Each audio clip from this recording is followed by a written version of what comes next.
I've got I've got I've got decals for it sitting here waiting, but Yeah, John went live on us. Yeah, you guys were talking. I don't want to interrupt, but I figured, hey, this would be good footage for the live stream, so why not? Let's Sorry to talk do that about Lego. to you. Oh, that's always good conversation. Yeah. yeah, I need to build my Strasburg coach at some point. Oh yes, the Willowbrook. Parts. I also want to build one of the old Strasburg steam engines. That's on like the list of things to do. Oh, when you mean the old ones, do you mean like one of the 440s? Or are you talking about like the... Actually, I want to do. I think the one I want to do is Strasburg. I'm sorry, Stewartstown number 5, which was a okay. Yeah, I saw that watching the documentary. Like I don't know too much about the history of Stewartstown, so that was a neat. I saw about number 5, and that would be a really neat engine. I just 260, right? Mm-hmm. Yeah, it was a mogul. I haven't really done a mogul yet, so it'd be fun. I haven't done any yet, so yeah, there's a particular mogul that you gotta get on, Sam, right? yeah, Canadian National one. And then I gotta either build it with the high headlight or the centered headlight. High headlight. All right, Kale. This doesn't really matter, but it's very crucial. Do you prefer? Okay, hear me out. Do you prefer 89 with the high headlight or the centered headlight? Choose very carefully.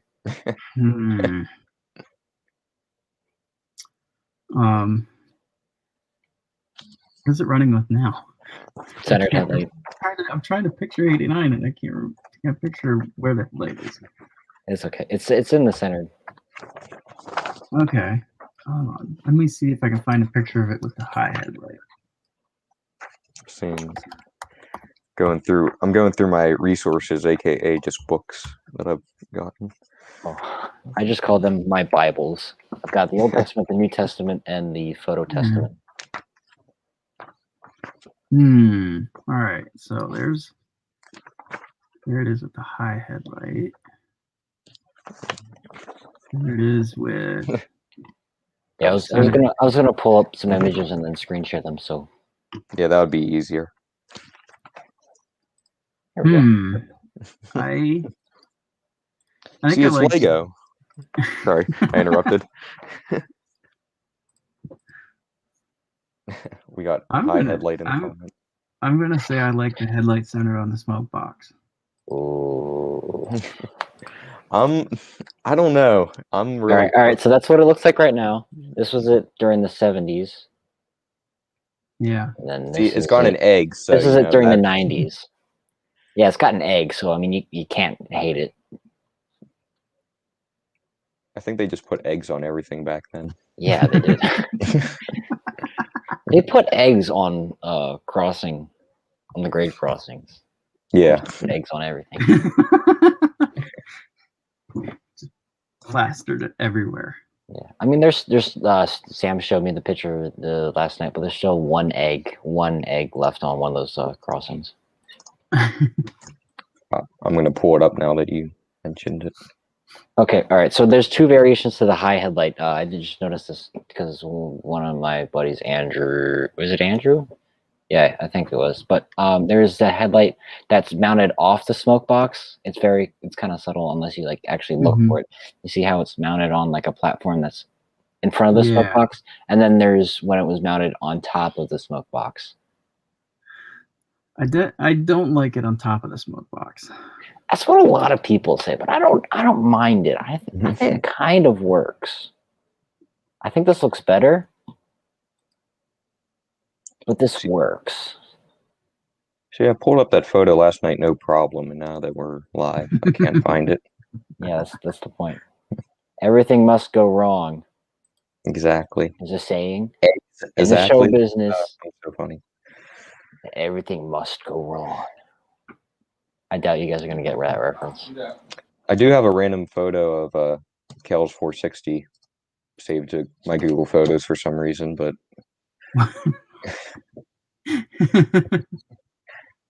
that's was it? Oh, Oh, but I was on my computer No, last night. it's L gauge, not O, Sam. Ah. All right, so we've been procrastinating long enough. So what do we want to work on tonight? It doesn't matter to me. Um, I can work on number 4 all right, if let's do that. But that's before, desired, or John, Yeah. if you have anything. yeah, let's do that. But before we do that, let me show this off. Recently, I was working on a bit of a diorama to, because I like to make a few photos for, like a few stock photos for future stuff. I like to put on streams and stuff. And I've basically just been working on this little diorama. We got a little generic little house in the corner. I haven't even seen this. Yeah, It's I nice. just did it last weekend. And Nice. we didn't do a stream, but yeah, that's Oh yeah, because I fell asleep. basically that. Yeah, yeah, you did. My fault. Yeah, it's your fault. Okay, so that's just that. I just wanted to show that off because it doesn't look bad. Cool. Is that kind of like the farm that's supposed to be by Red Caboose or whatever? I guess kind of. That's what it reminded me of. Yeah, I kind of took a little inspiration with the grays and with the chimney and the black windows. It's also like incomplete. It's just a facade.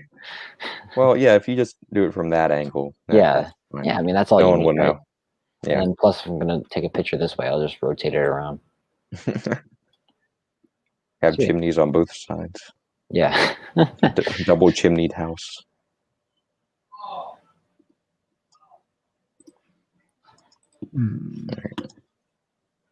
So I guess I can share my screen. Studio doesn't. Kel, if you don't mind me asking, what's that picture of Uncle Sam with the keystone? Oh, this. It's a. Hold on.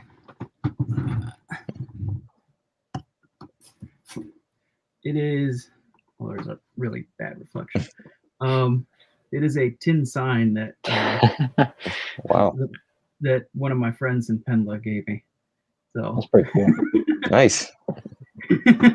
Uncle Sam wants you to ride a train. So, I want you for Penn Central. yeah. That's the only way they would have gotten people to ride it. Or I messed up. I want you for Conrail.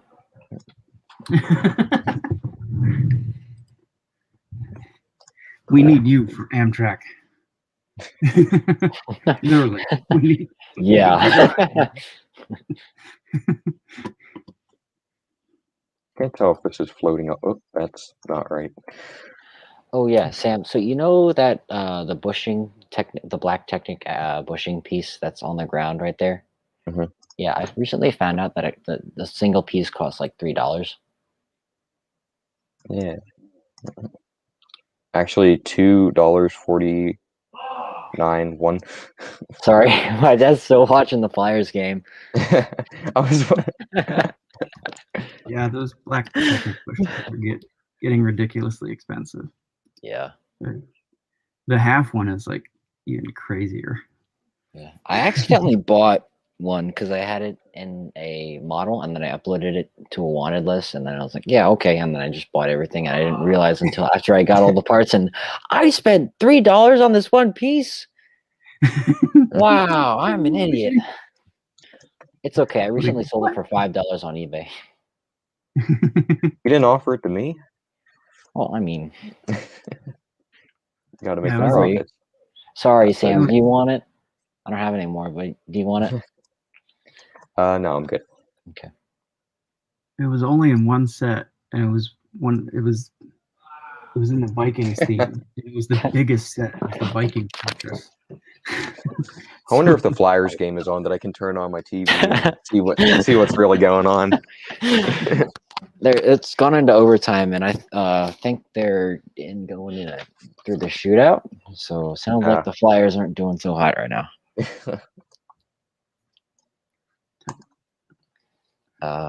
Oh yeah.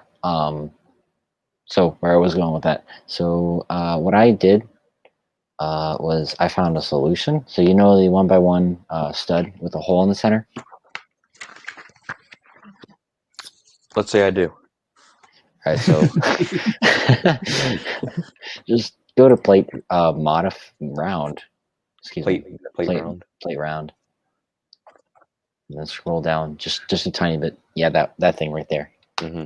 And then if you use 2 of them, but the second one you turn upside down. And you put it on the bottom. Looks very similar.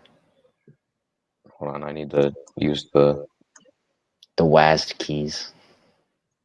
That's not too bad. Hey, it's pretty good.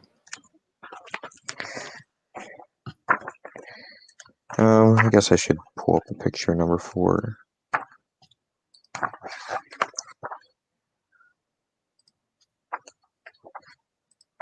See, okay, so the Railroad Museum is saying that no events until the fall. So who knows if the model railroading days will happen. But supposedly Greenberg's supposed to come back in July. Supposedly. Yeah. Exactly. Supposedly it's supposed to come back in July. So, if that happens, that'll be pretty. We can maybe have some Kale, if you're welcome to come out if you would like. I know that's kind of far to come out to Monroeville. Yeah. It's not that bad. But... Yeah, I think last time was probably World's Greatest Hobby, whenever they came to. Yeah, the last time I was out there was when the World's Greatest Hobby was in town. Yeah, and I was like, my dad's reading off the list of displays. I was like, pen lug, it's not pit lug, right? It says pen lug, not pit lug. It says pen lug. I'm texting John, you gotta come out, man. It's I was funny because I had just finished up marching band when I got that text. I had no engines. I only have a diesel now, but hopefully I'll have number 4. But yeah, you didn't have anything at that time. I didn't have nothing. I had nothing. You ain't got nothing. We had 31, and then we pulled around some of Kel's mom and pa stuff. Yeah, that was about it. Yeah, thanks for letting us temporarily heist some of your mom and pa stuff. Oh, that's cool.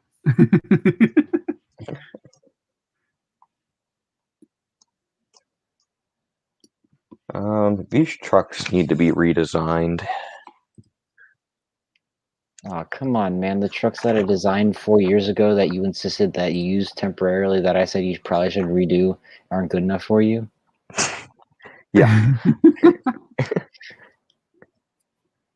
When you put it that way.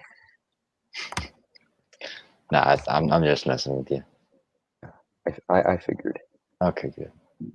Glad we're all on the same page. See, I need to commission Glenn to make the egg, 3D print the egg on it. Because I need a bunch of... I also need an egg for the tender. I just remembered. I mean, for the tender, you can just use 2 of the, whatever they're called. Let me...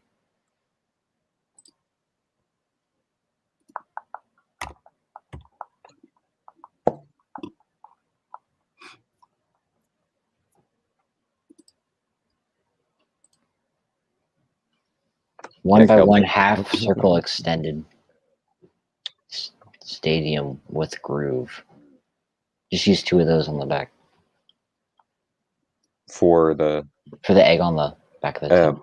Oh, I got you.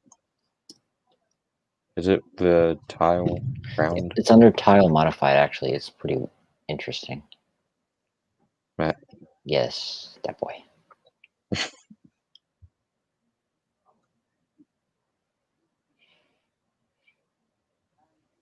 Why didn't we use that for the front then? I mean, you can. It's just going to be extremely temporary. Yeah. I was gonna say, real quick before I was gonna say thanks, Kel, for joining us. You've been on, or you've watched our streams. We're just kind of He chill. kind of left temporarily. I didn't even see that. Hopefully temporarily. Wait, what are you doing? Was it off centered? Yeah. So it's off to the side. It is? That's interesting. Yeah, if you I stop screen sharing. Oh, you can still see me. Cool. Oh, look at that. It is. Yeah, it's off. They off-centered it for who knows why. Because they want to be different.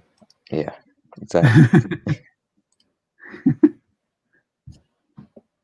Strasburg 60s is something special. I mean, you got the Berg hiding over on the siding, so I'm surprised that thing didn't break the rails whenever it came in. Yeah, considering that, like, what that was 67, right? When that photo was taken. 66. Oh, yeah. 67. Yeah, there's 90s there. But yeah, considering only 7 years earlier, just 31, let alone the lightest locomotive that has ever graced the rails of Strasburg, broke the rails. Yeah. and somehow 757 didn't. Yeah, like, I don't know. Better track maintenance, I guess. Yeah. Yeah.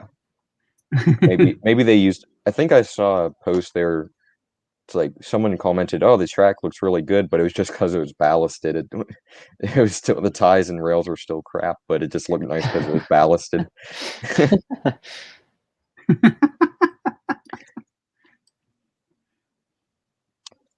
Trying to think what I'm trying to look at the back of the tender and how I want to do certain things.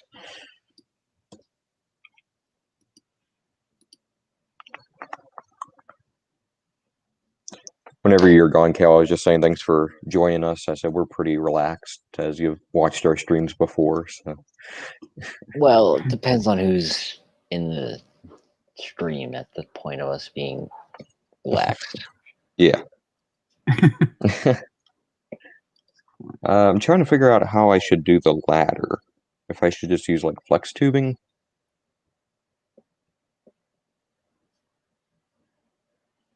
Because this is built like that.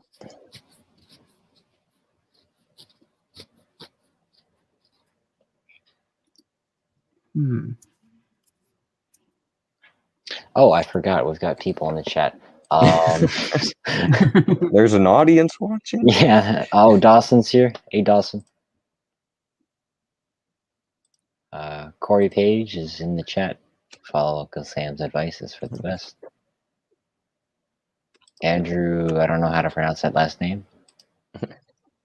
And then looks like Mason's here. People actually watch this? Yeah, I know, right? Whenever you're on, that's why. Yeah. Whenever you're on, we have people that watch. You're the viewer magnet. We don't even have you advertised. So, I mean, you got some people with some strong mental connections to the internet or something. They're hearing just that good.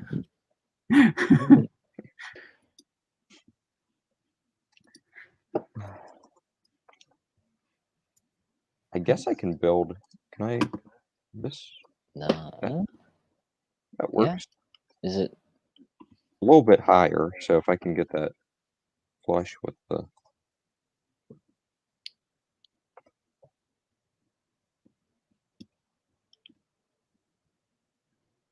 Curious if I can. Well, I mean, wouldn't that be the end of the coal bunker though? Because that's where, like, There's a little bit of. I need a solid tender view on this thing from the side. I think there's one. All right, we're gonna go Google because that's the best. Oh, what about those pictures that I sent you like a long time ago? Of the brass model. Yeah. Here, Cal, I'm gonna send you those same pictures. In Jo- case you see something. John's just flexing that he has a No, I'm not. brass model. I'm not mad. I don't think I did the right thing. Hold on. Oh, I clicked open. There we go. That's a pretty good side view shot right there.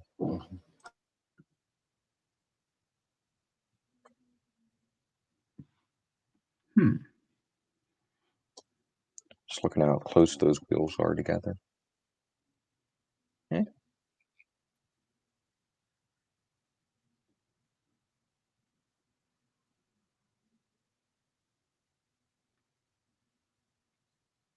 That looks like that's where the back of the coal bunker is, right there. I Yeah. don't know if... And then can't tell if that's a water hatch or they just, they just like to put random pieces that fell off just on the back. In regular Railroad Museum of Pennsylvania fashion. Yeah, exactly. Gotta hide the domes in the tender and And the eccentric the eccentric rod. I don't know why I can't say that word. oh yeah, I think that's in the A5 or what, or is that in Yeah. it's just a rod hanging Yeah. out of the coal bunker, Yeah, just throw the main rods in the coal bunker, and Yeah, yeah, exactly. Who needs them? It can still roll. they'll get put back on. Yeah. Yeah. I wish they did more updates of the restoration stuff there. Yeah. Like, I'm Well, they're curious to see working how on. I was just gonna say I'm curious to see how the 1670s coming along. Yeah, I was just gonna say they're working on that one now. I think they weren't gonna tear into it, and then they did. Yeah. I thought it was just gonna be a quick stabilization, but then they took they took the tender off the frame, so Yeah. So I mean, well, they're supposed to. Whenever the roundhouse gets built. yeah, whenever that. When 24, 25. Yeah, exactly.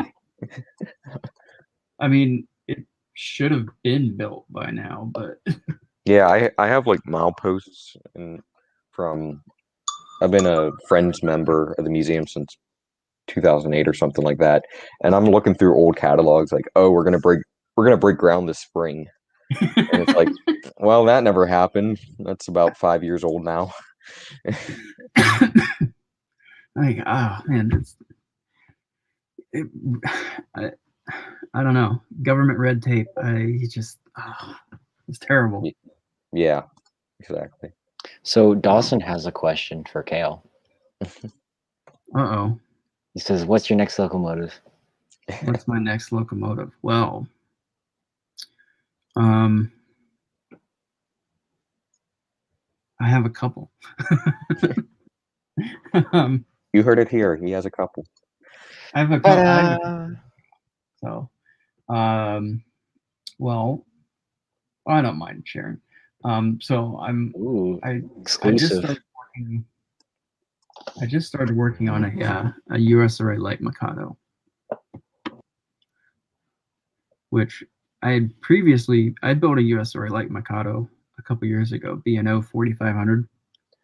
And then was that the one that you auctioned off in the charity auction? yeah.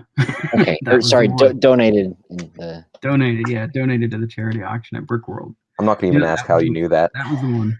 Flickr. Flickr is a magical place. So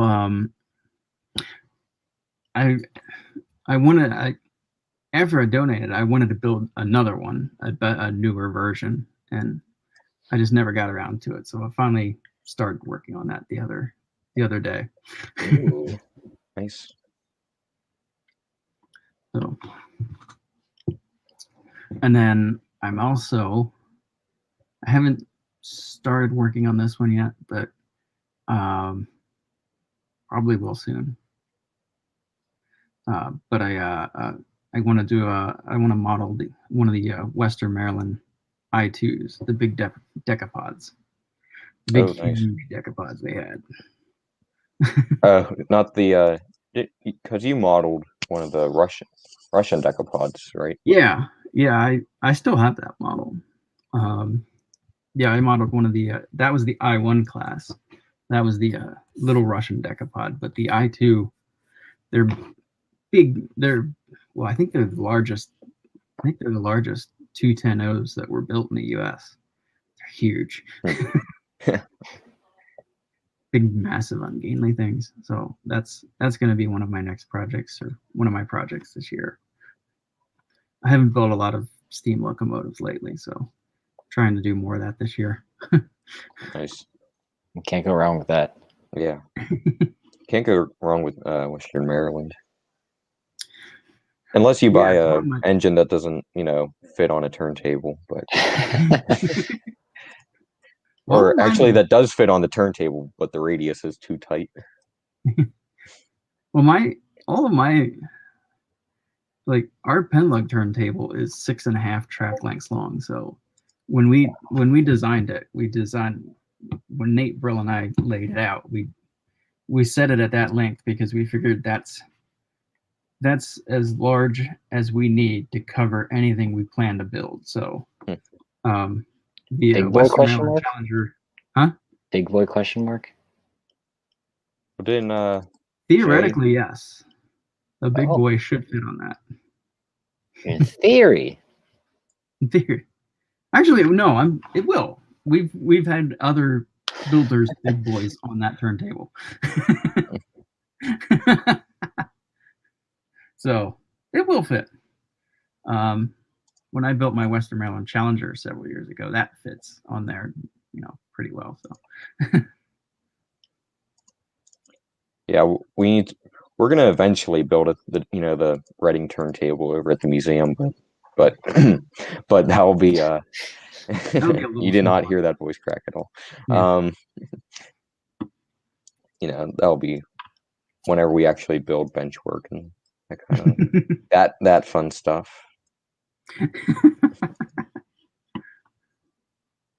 Yeah. Yeah, benchworks for the week. Just use folding tables.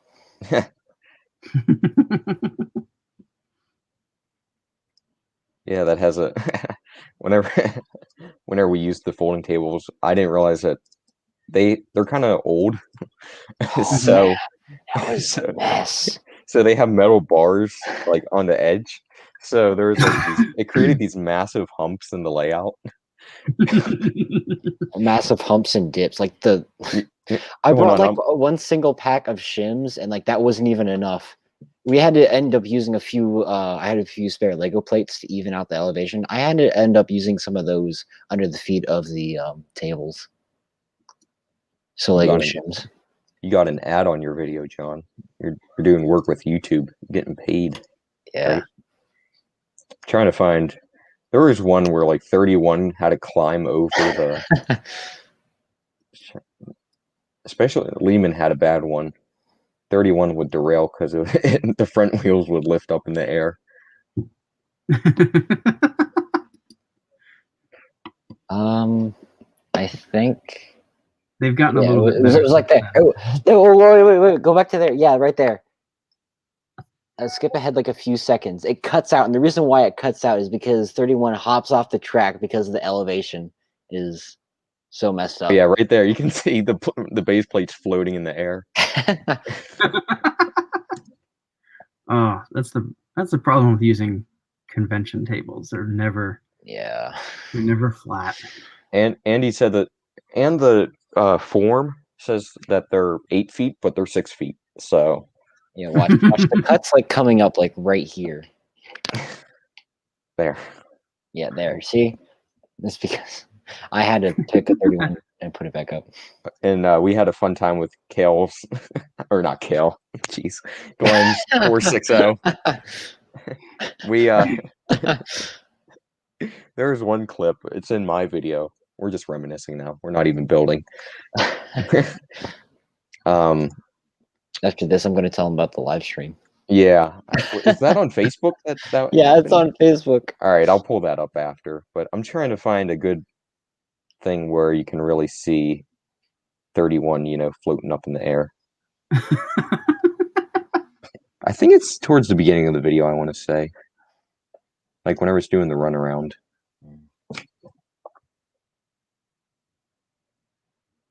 Yeah. Oh yeah, here it is. I think it's around here. Oh, you missed it. You just missed it. Go back like a hot second. Oh yeah, there. Right. Oh no. It's coming. I think it derailed even. Yeah, right here. It popped a wheelie.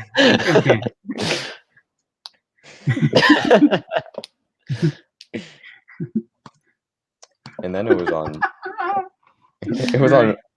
on our Facebook. I was live streaming, and Glenn's 10-wheeler, the magnets kept on. It would pull out of the station, and the pilot truck would just come off. It would pull itself apart.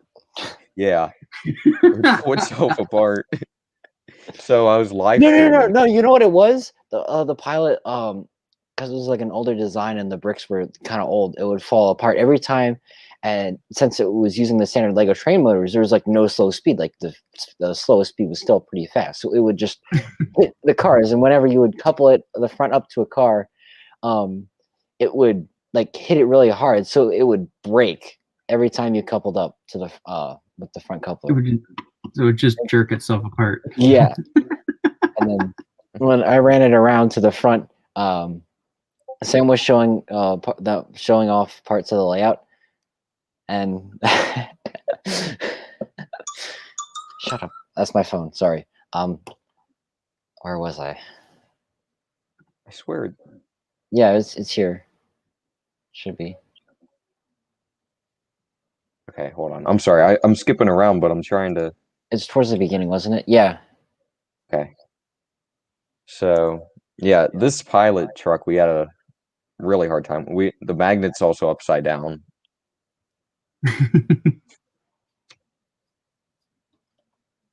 Those decals were just fantastic. Yeah, sure were.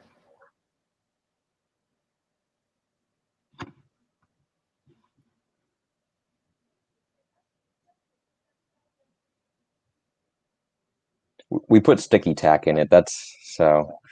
I had to couple it up very carefully.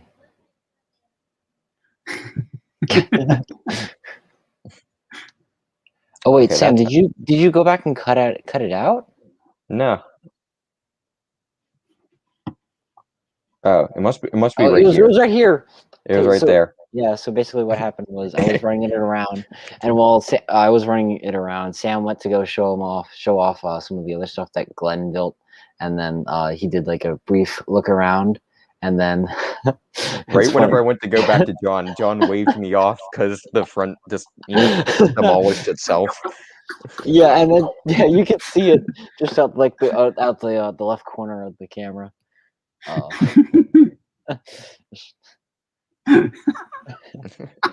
He's panicking because I was about to show him you struggling with 972. You see me right there. You know, careful not to break it.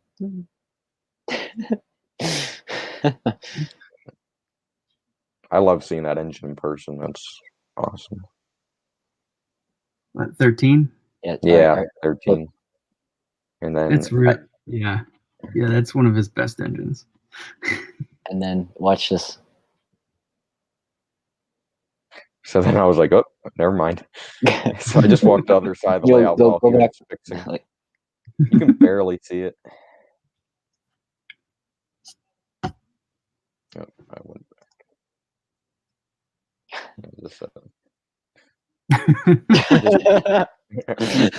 He was panicking and waving me off. And Tim was like, oh, yeah, there's this here too.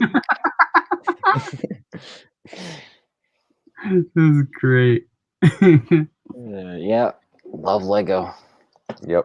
Oh, I haven't even been paying attention. Dawson said he hates folding tables.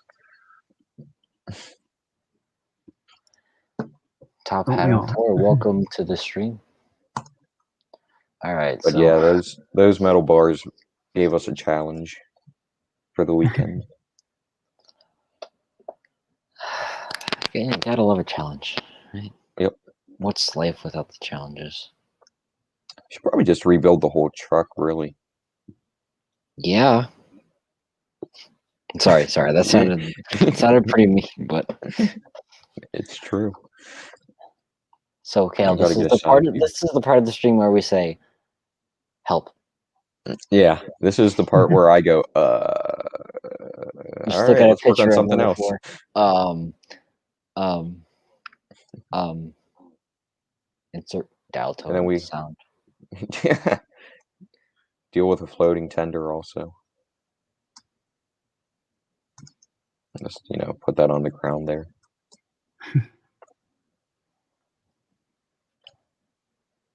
See, I guess I should probably use the BMR roller bearings for the tender. Maybe. If you want to. Yeah, I got a few spares from the things that I've never built.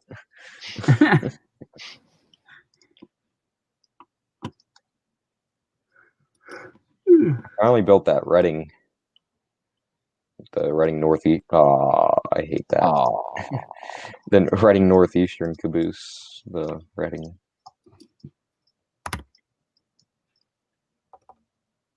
Man, Kale, Sam juked me out. He leaked a few pictures of some of the parts that he ordered, and I saw a brown seat in one of them, and I thought he was going to build one of the Reading Rambles passenger cars, but nope, it was only a caboose. Yeah, only a caboose. It was still a nice caboose, but it is. I thought we were going to start on Stewartstown, man. Hey, it's on. I really want to build some 44 tonners. I want to build 44 tonners so I could build a vast majority of railroads. I could build the Stewartstown number 10. I could build, Strasburg's 44 tonner. I could do the Walkersville Southern 44 tonners. I don't know. There's one at Steamtown that's in pieces because it's Steamtown. Is there one Steamtown? Yeah, Steamtown doesn't own it. Oh. But it's at Steamtown? I'm looking it up now. Oh boy, we're not going to get anything done tonight. No, I got it. I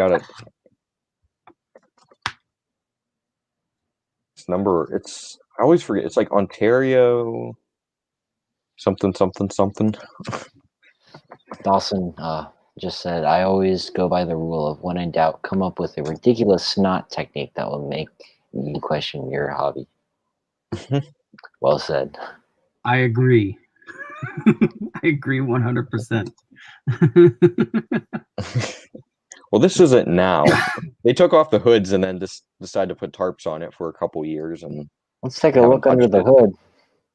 Oh, New York, Ontario, and Western.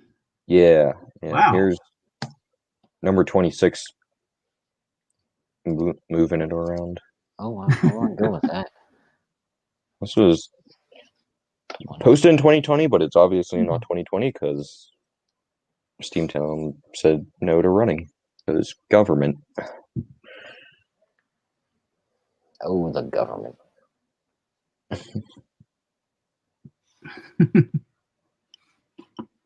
Yeah, so there's a GoFundMe for it also, but kind of dead.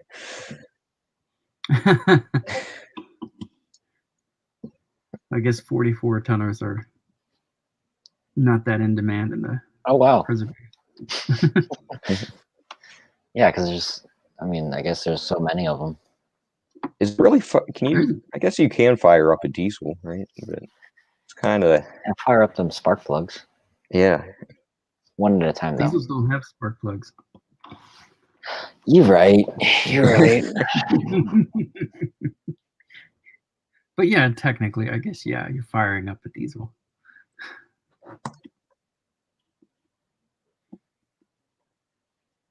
Anyway, okay, I'm gonna stop being distracted. Well, they have, or no, wait, I think it's a 45 tonner down at Muddy Creek Forks. I have what railroad is it? The Muddy Creek Forks Heritage Village, the Maryland and Pennsylvania Preservation Society. Oh, okay. I think they have a 45 tonner.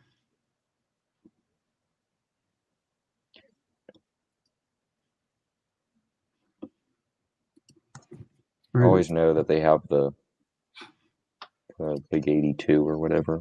Is that a Plymouth locomotive in front of it? Probably. It looks like the dinky at Strasburg. I don't know if they have it. Do they have a Plymouth? I don't remember them having a Plymouth. If you look Oh at, wait, yeah. Now I'm okay.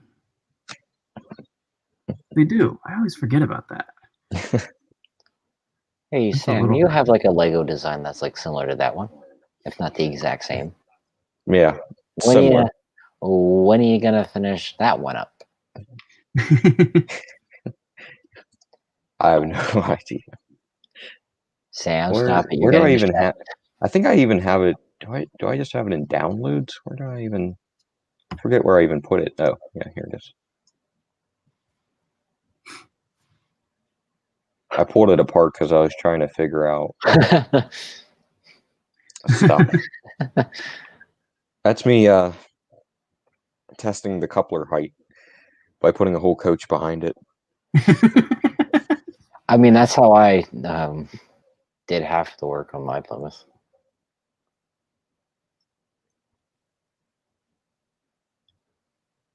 I don't know why the whole thing's a submodel, but see, I had it. I probably did something weird. Use the WASD keys. I could do that. You forgot your coupler. There you go. Something like that. There you go. Yeah, I wasn't sure if it looked too short. I wasn't sure if I should extend it by one stud. So that's why I took it apart and then just never finished it. Looks like it could be a little bit longer. Yeah. Didn't you like increase the height of the hood by like a plate? Yeah, so then it made it look kind of weird. Hey, quick question. Yeah. Whatever happened to us working on the trucks of number 4? That's a good question.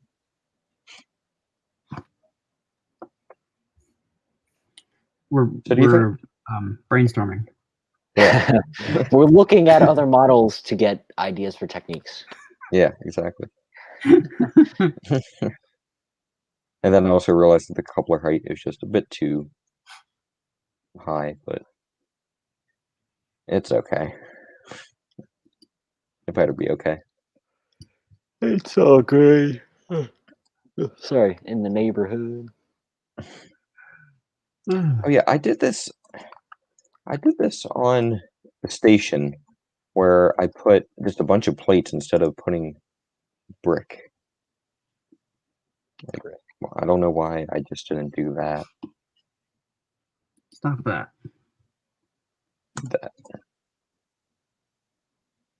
Oh, it looks 100% better.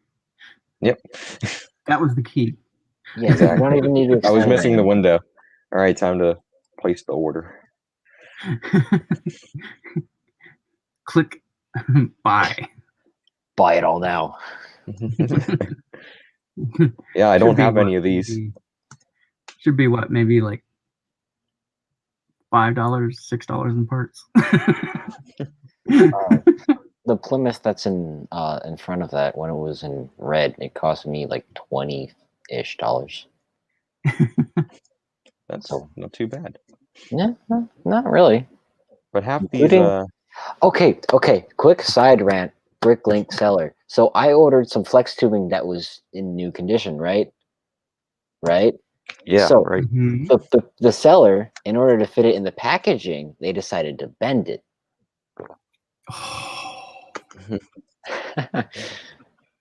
Like how bent?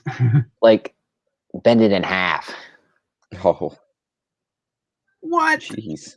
Sam, I think it was yellow flex tubing too. Sam, I think I Ooh. sent it to you. They, I don't think you ever took a picture. Can I see the picture of it? I never saw it. You should screen share that. Yeah, let me find it. That's just wrong. Like, who does that? I think that needs to be It's like that. I just realized it's like that meme of this person bought this high end bow for their violin or viola or bass, and then the person the seller like broke it in half to fit it in the bubble mailer. Have you ever seen that? Oh, this is also my scale test figure. It's like a crash test dummy. It is. If you really want it to be a crash test dummy, you just got to put it in front of the engine and.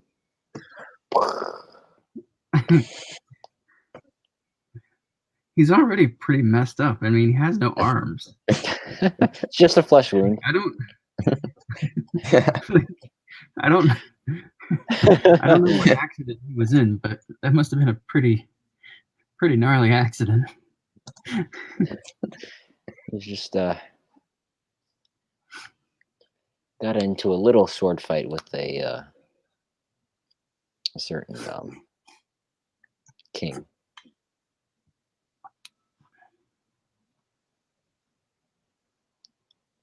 And here's the comparison. Yeah, I would say maybe try it being one.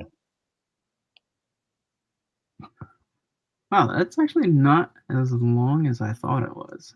I guess I'm just used to seeing the other Plymouth, but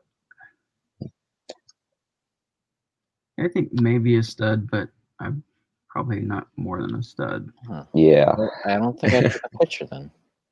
Okay, hear me out. What about half a stud? No, seriously. Wait. Go back to the photo. now you're getting into like. See now, So this hold on, is why we're one getting second. distracted. Hold on 1 second. Lego- Hear me out. Lego Hear me out. Hear me out. So you see the black, the one plate thick black grill in front, right, on the model. I think what's throwing us off is just that still just too thick compared to the rest of it. I think it's the right length. Because you see how thin it is on the actual thing. You mean this? Yeah. Obviously, you need to chop your grill in half. Yeah, just go. Chop. Oh, sorry, Dawson. Yes, I did leave a bad review.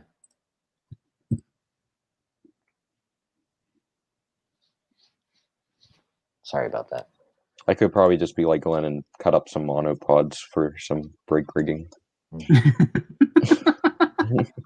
You're gonna do that for the bell anyway, right? Yeah, I did order some red flex tubing and red hands. I want to put on the. I gotta wait. No, I don't want to open up my mail. So we can catch you red-handed. The bell. I realized I also raised up the hood by one, so that's exciting. Funny story about that bell design and monopod. So Glenn likes to cut the monopod, the stalk of the monopod, shorter so it sits down on that fez piece more. Mm-hmm. I just drill out the fez hole.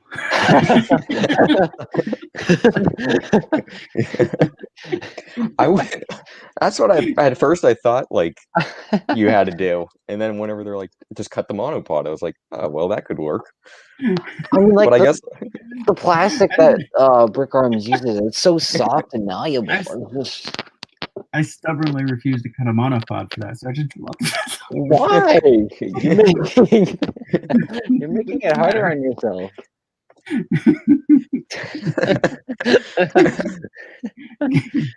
Glenn and I were talking about that one night, and he goes, "Yeah, that's something you would do." Like, I'm not cutting out a monopod. I'm just gonna drill out the fez hole. Because it should have had a hole. It should have been a hole of, an open stud there to begin with. Yeah. I'm just doing what Lego should have done in the first place. Yeah, you're finishing the job. Yeah. Yeah, that is true. It should. They're going to come out with a piece in 10 years, so then there'll be two variations. So then whenever you're putting down the piece, like whenever it's going to be like the. Yeah, Dawson supporting your logic, Kale. You said drilling the hole makes sense, since that way you can reuse both parts later if you need it. It'll be like this. Oh wait, there's another one. You gotta scroll down. Isn't there There's another one? no. There's 3. There's Yeah. 3. Yep. I could have sworn on Bricklink there's 4 of them, or am I just thinking of the? Oh no, there's 4 different types of the 1x1 vertical clip or horizontal. Yeah. Yeah. There's 4 different types of the vertical clip too. Fun. Lego's just so great. Dude, don't you just love all the variations that Legos? Whenever they release a new piece for one set, and then it throws you off every time in the build. Like, oh, they updated that piece. I just feel really bad for Bricklink sellers. Like they've got to look at all the tiny little minute details. Oh, this one's just a 1/32 of a millimeter shorter than the other piece. Got to create an entirely new listing for it. See, I'm wondering if this is the right length, but like you said, if this is just throwing it off.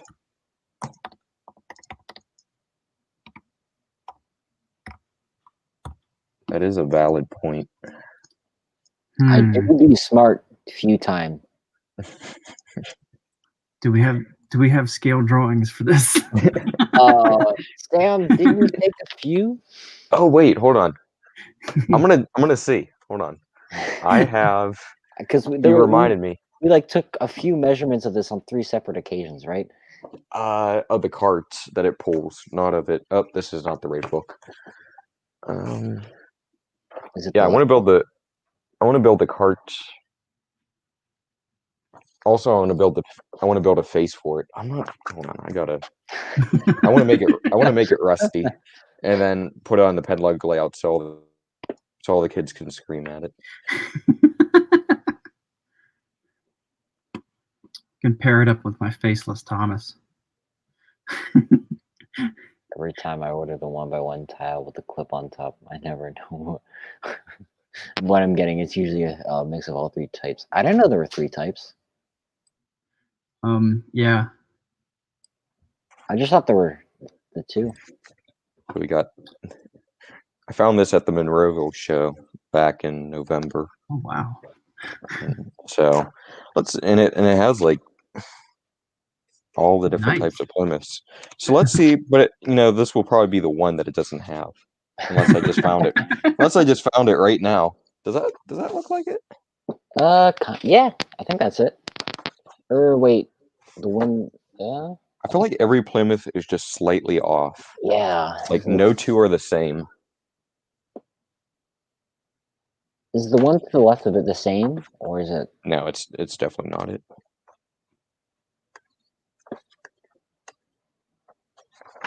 I think it's this. Yes, definitely. It's definitely that. That isn't. That is. No, that's Strasburg 90, Sam. Come on. Oh, wait a second, Kale. That Thomas is yours? The Thomas you've seen on the Penlog layouts? Yeah. Yeah. It's not my design. I copied it from someone else. But I always thought it was Nate Brill's. I own it. Length over couplers is 13 feet. Length over bumpers. Yeah. I need to build a powered one at some point. I remember seeing the Penlug at America on Wheels when I was 12 or anywhere between 12, either 12 or 13 during Christmas time, and I don't remember who it was, but I remember it was a female member. I asked them about to Thomas, and they're like, "Yeah, it's not a kit. It's not a kit. You can't buy that." I'm like, "Oh, it's sad." Kale, were you at? I'm trying to remember. I swear I remember a Lego display. Did you ever display in downtown Pittsburgh at a convention center? Like Yeah, years and years ago. yeah. That was one of the. We were there. We were there. Our club was there twice. It was a show put on by Lego themselves called Lego Kids Fest. I'm trying to remember if that was it, because I remember I went obviously as a kid, and I have a vivid memory of seeing the Ma and Pa 81 on the layout. Yeah, So I'm guessing that was probably that would. probably I don't Penwood. know of anyone else who's built Mon Pie 81. Yeah, because I was That would like, have to be it. because I was probably the only kid going there. That's the one at the Railroad Museum. So So yeah, we did that. They did Pittsburgh twice, and we did both shows. okay, because Um, yeah, like I said, I remember going down there with a friend of mine when I was real little, not real little, but in my younger days, which isn't that long ago, but still. Little painter. So it my calculations that I put in my calculator. So it says it's 13 feet with length over bumpers. Now I'm guessing these are supposed to be the bumpers. And it said 13 feet, so then if you do that times 0.8, that's 10.4. Is that? Wait, I might have done that wrong. 13 times 0.8 is 10.4. So here's 10 studs. So I feel like it kind of does work out. so you need to shorten it by half a stud. I was right. No, not, not doing that. It's Lego fun. It says length over automatic couplers, but I have a feeling that these are kind of longer than the automatic couplers because that's sticking out pretty far. Just looking at the picture. Yeah. I don't know. I don't see it. I wonder, could I move this in? I don't know. No, because then No. you'd have to move Yeah. that curved slope thing on the bottom down. Yeah. That seems like a hassle.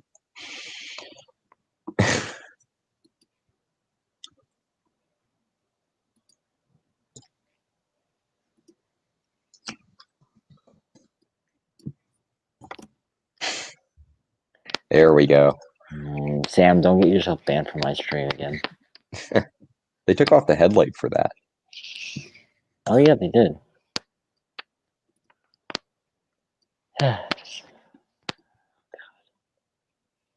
Oh, there's also a horn on the top. Yeah. And then there's the Strasburg's rendition of it. The Strasburg Club. Yeah. The face creeps me out on the model because it's like so thick compared to the. It's got like a 5 head, if that makes sense. His face is swollen. Got stung by a bee. Rusty's allergic to bees. Rusty goes buzz. Yeah, there's a horn on top that I never noticed, so that's nice.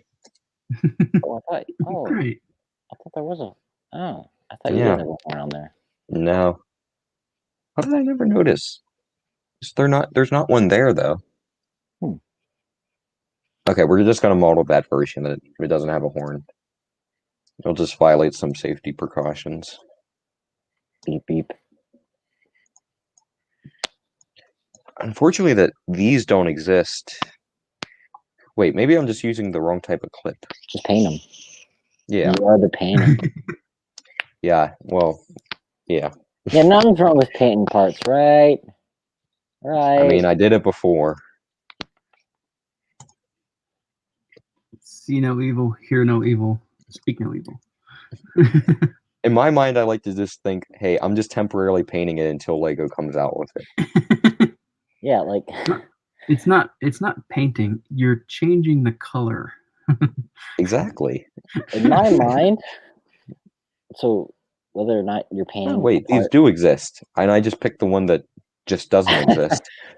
Okay, well, that was smart on my part. Not. I just gotta figure out which one's the cheapest. Yeah. That's the one that doesn't exist. So it's darn multiple versions of a part again. 20 cents, 20 cents, 6 cents.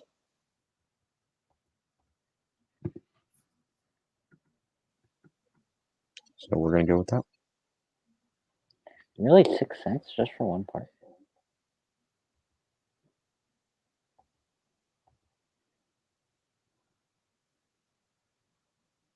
I like the whole thing is thrown on.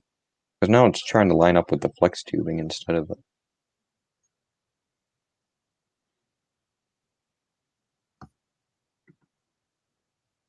So yeah, I am getting work done. I've been wanting to get this done for a while. It's been bugging me that this isn't finished. So Sam, can we focus on a locomotive that actually moves under its own power? oh, is there a is there a way to fit a motor in this? Yes, but Isn't there a what's yeah, there's a Studley Trains motor, and then there's Yeah, another the Studley one. Train's tiny motor, which And may work, but you have to make I made this thing solid for. you'll need different wheels because you'll need something that fits on a Technic axle. Isn't there I know someone has 3D printed the micro wheels that fit on a Technic axle. I think I have seen them. I don't remember where though. Check the issue. It was wasn't it for like one of the Trainberg competitions? It was for a German locomotive, or was it Russian? I don't know, but it was like narrow gauge, and the person used some really cool techniques in there because, if I remember correctly, it was 2-stud narrow gauge, and he was still able to use like a normal Lego motor to gear it to like and use medium-sized driving wheels. It was pretty interesting what he did. I love the what was entered into the for train awards that Shea, narrow gauge Shea that worked. Oh yeah. Well, that was from Rob Hendricks, the guy behind the Studley Trains. Ah. Oh, that was him. Well, then that kind of explains it. It suddenly makes sense. Yeah, that was him. Virtual train stuff. Welcome to the chat. Sorry if I didn't see you earlier. But he said scaling locomotives from diagrams is not fun. ... LOL. And then Dawson said, "Yeah, you're gonna need to have a really small battery for that and receiver." Okay, once again, I put 2 1x1 oranges instead of just putting a. I don't know what I was doing or what I was on whenever I was doing this. So now, since we're discussing, I forgot I have one of the Studley Train motors. So let's see if we can. I was trying to make Kale full screen. Here we go. So all right, so that's the battery. Oop. Just a little tiny 3 volt or 3.7 volt lithium-ion battery, and then here is the motor, and then that fits in this little 3D printed housing. and then a Technic gear can just fit right on the right on can just fit right on the end of the drive. Small. Jeez. Pretty impressive. It is very small. Oh, and then here's the little receiver that goes with it. So does it work with the standard IR power functions remote? Yes. It works with a standard IR infrared remote from Lego. So I guess you gotta find something to use that in then, huh? Well, I do have something that I'm going to use it in. I'm going to build the Studley Trains Shay. Oh. Nice. Little single truck Shay that Rob designed. So that's awesome. That's Yeah, I think I was looking at his website and I was it's just instructions, right? Yeah.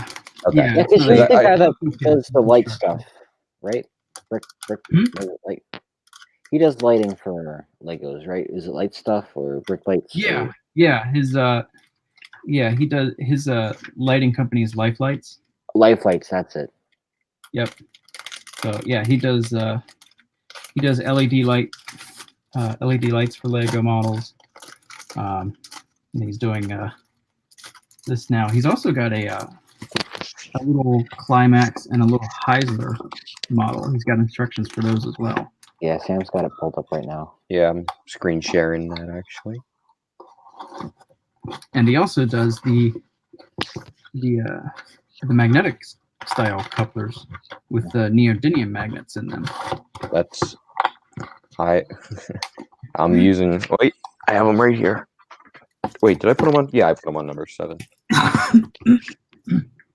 right. Oh, thanks, John. Yeah, you got it. There you go. Yeah. I think that was. Yeah, they work. I really like them. If I remember nice. correctly, he also is making 1x1 dark brown tiles because like Lego doesn't make. Yeah, he has 1x1 dark brown tiles available. Yeah, for those of you who want to ballast your track with dark brown ties. For 3 cents a piece. Are you gonna try? You gonna try it out, Kale? I haven't got any yet. I need to get some. Yeah. But yeah, probably next thing I have to ballast, I might get some and try them out. The problem is you still have to get the regular Lego 1x4 tiles in dark brown, which are available, but you know they're not as cheap as the 1x1s.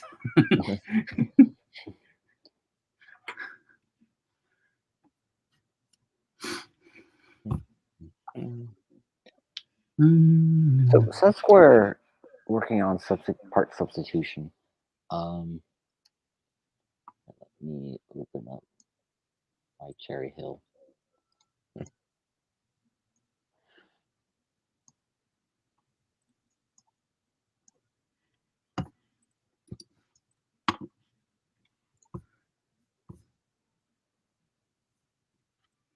See, I like how we start working on the Plymouth just because we looked at this photo. And it just spiraled from there.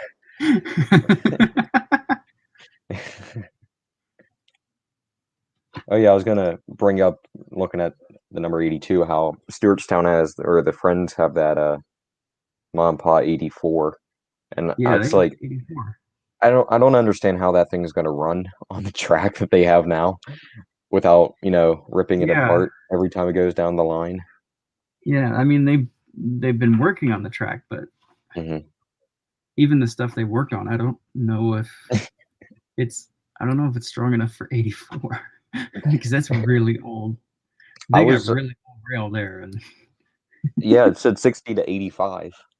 Yeah. Like, okay. I mean, I don't know. I'm curious to see what they actually end up doing with it, but I mean, I'm glad another Ma and Pa engine has been saved, but Also, Definitely. like, what are they doing with it? I guess whenever this was at Stewartstown, whenever I was again watching, I'll plug the video again. I was watching this. They were saying that this wasn't used too much because it would break the track as it was running. So I'm like, well, I don't think the track's gotten I don't think it's gotten better over time. No, the track Magic. hasn't gotten any better, and No. 84 is not any lighter than number 10 was. Yeah. Or number 11 was. And then I didn't realize that this turned into the Allentown and Auburn engine. That's right. Also. That is the Allentown and Auburn engine now. Yeah, I found that pretty neat. Oh, okay. Well, that's as small of an as an image you can get. Yeah. There's the. Which that was number 11 was a Ma and Pa engine. Which do you know the number? I'm just curious. I think it was 85. Oh, okay. That sounds right. Or was it 83? From what I remember. I heard the chair rolling as he go into the. Yeah, he's going into the archive.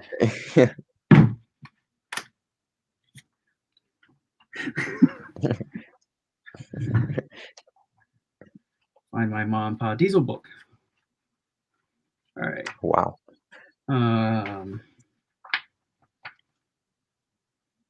I was wrong. It was 83. It was originally Ma and Pa 83. Interesting. So I guess 81.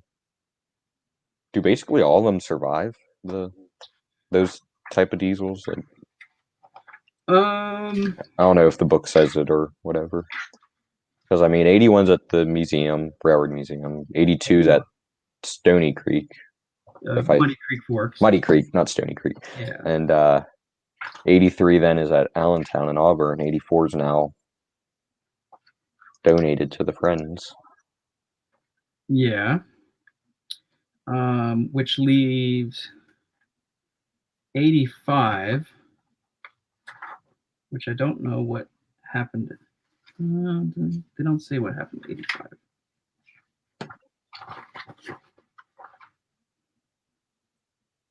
Oh, wait. Engine 85 sold in April of 1986 to Agmark International Systems in Fisherville, Virginia. And it doesn't say what happened to it from there. I don't know if Agmark still has it or what. How old is that book? And then there was also 80, which was an SW1. And I think that ended up at a steel mill somewhere.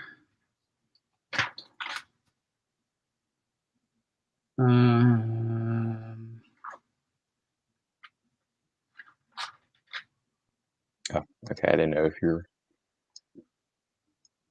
Oh, no, wait. 80 was an NW2.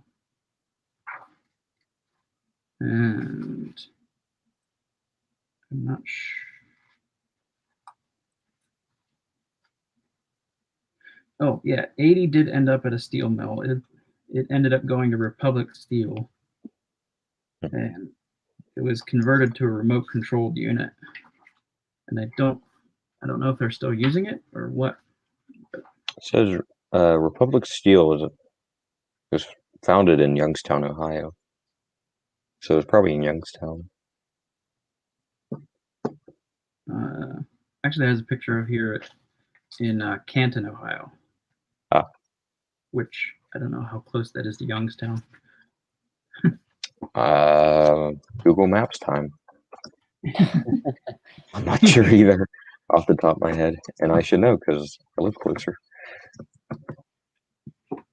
Sam, whatever you do, just don't show your location this time. Yeah. This time. Unless I do. Let me stop screen sharing real quick because I just showed off where I live. That's fun. Oops. Whoopsies. And Hopefully fix I it don't in make video. anyone mad. Hopefully I don't make anyone mad during this stream. Canton, Ohio. From Young. Okay, that's where the blue coats are. It's a drum corps. It says it's about an hour southwest of. Now I'll share my screen again now that I'm done sharing my location. Youngstown's up here, and there's Pittsburgh. Dawson said, "I'm going to swat you." Yeah, thanks. Have fun with that. I think he's gonna have more fun than you. Probably. Dawson's just gonna be sitting in the back with the typical '80s cartoon villain, just twiddling his mustache, like yeah.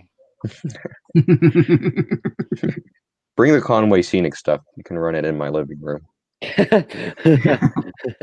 We can play choo-choos. That would be awesome. I guess that's the equivalent to restore 765, so we can run it on the main line to my backyard.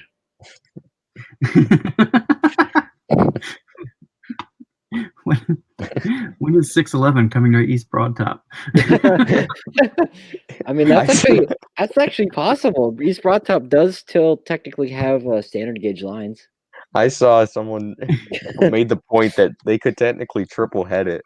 If they put number 3 in the middle as the adapter, they could triple head it with one of the narrow gauge engines. So it's technically possible.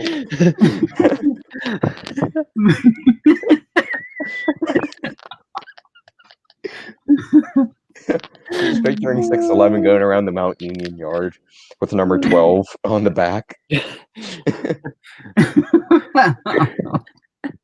Oh man, like that's got to happen now. It better. Oh no! I would love to see if the found. See, now I'm talking about East Broad Top. John knows to. I almost called you Joan. John knows to never start talking about East Broad Top, or else I'll go on a rampage about it. Dawson said that, ha ha ha, you can watch my models fall apart right in front of your eyes. What's wrong with East Broad Top? No, it's just that Sam keeps going on for hours and hours. Yeah, I can talk about it for a while. Yeah, like it would be awesome if the foundation bought Mount Union, because that other preservation association bought it. So it'd be nice if the foundation bought it. And then really a preservation association though, that the ones that bought Mount Union. Yeah, no, I mean it's in the name, but technically I think it was like one guy that did it, so not very association like. That Sloan guy. Yeah. I forget his first name. Larry, yeah. Yeah. Is he still connected with the Altoona Museum? I have no idea. I know. I know. For a while he was connected with the Altoona. I just know people don't like him. That's all I know. But I haven't heard anything about him lately. Yeah, I would love to. Dream would be to see like one of the traveling tank engines, like the Jet Cole or whatever, go out and to Mount Union. That would be awesome just to see it, putzing around the yard. I mean, one can dream. That's my dream. That'd be awesome to see. That's such a Pennsylvania term, putz around. Putz around. Oh. Yeah. That is a very Pennsylvania term. Like, my parents are from Pennsylvania. I live here in Maryland. I've never once heard anyone from Maryland say putz around.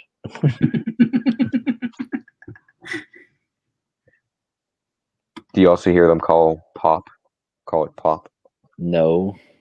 Oh yeah, the one night we were live streaming, I just decided to pull up a bunch of Pittsburgh terms and see if he could relate to them. I guess we say slippy instead of slippery. So it's a little Pittsburgh. Yeah, we don't say that. We don't say slippy out east. Yeah, it's slippy. The ice is slippy. Slippy out. Yep. You also say weird stuff like, you call the knit caps toboggans. Yeah.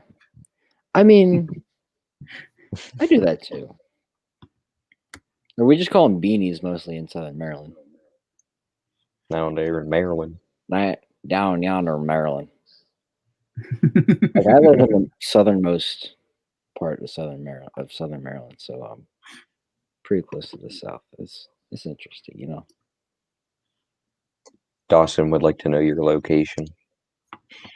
He already knows yours. He's gonna swat you too. Yeah. I don't want to be the only one getting swatted.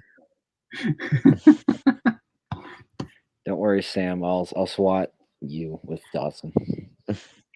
He's eliminating future competition for the Brick Train Awards. Yeah, he's no longer gonna be in the teen category. He's gonna be in the real world. Yeah. I don't think I'm gonna be entering them for a long time. I'm gonna be preoccupied with life and life. Aw. Yeah. Enter 31. Yeah. Okay. Hey, you should show the M7 Okay. that you built. Kale, have you ever seen his M7, the EBT M7? No. Yeah. It's very impressive, and I really want to see him build Very it. interesting. I used a lot of interesting techniques on it. And you stayed up You stayed up till like 5 a.m. to finish it? Maybe. Is it running on No, it narrow wasn't gauge really track? 5 a.m. It was 6:30.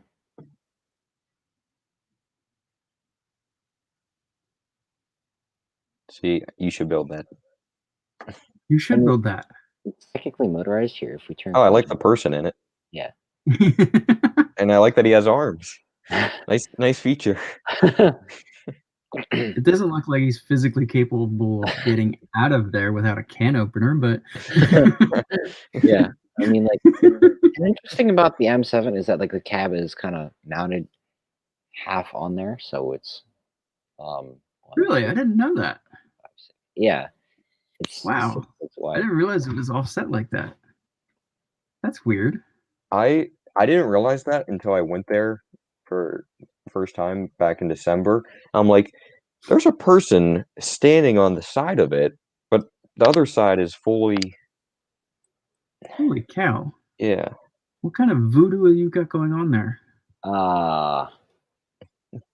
So basically, my thought was, so at What 6:30 was in your the morning, my barbaric brain was like, "Hey, screw standard Lego gears. Why don't I use a belt drive system?" So I've got these two bushings here, and I'm probably gonna use those little rainbow loom bands that were like really popular, like what 5-6 years ago. I was planning on Yeah. using one of those and having them on a bushing. I saw it. I got the idea from someone who made the Talith those locomotives, like the one that the Reverend Audrey used for inspiration for Reneus and Scarloey. When he made those, he had some weird thing in the coach where it was like a motor going from bushing to the micro-sized wheels using one of those rubber bands. So I thought about using that. I haven't actually tested this whole thing out in practice yet, but in theory, it should at least move back and forth in one direction. All right. Now, next question. Will this go around curves? Depends on the radius. 250. Will it go around will it go around a curve? A grand curve, definitely. Okay. So like how are the trucks articulated then?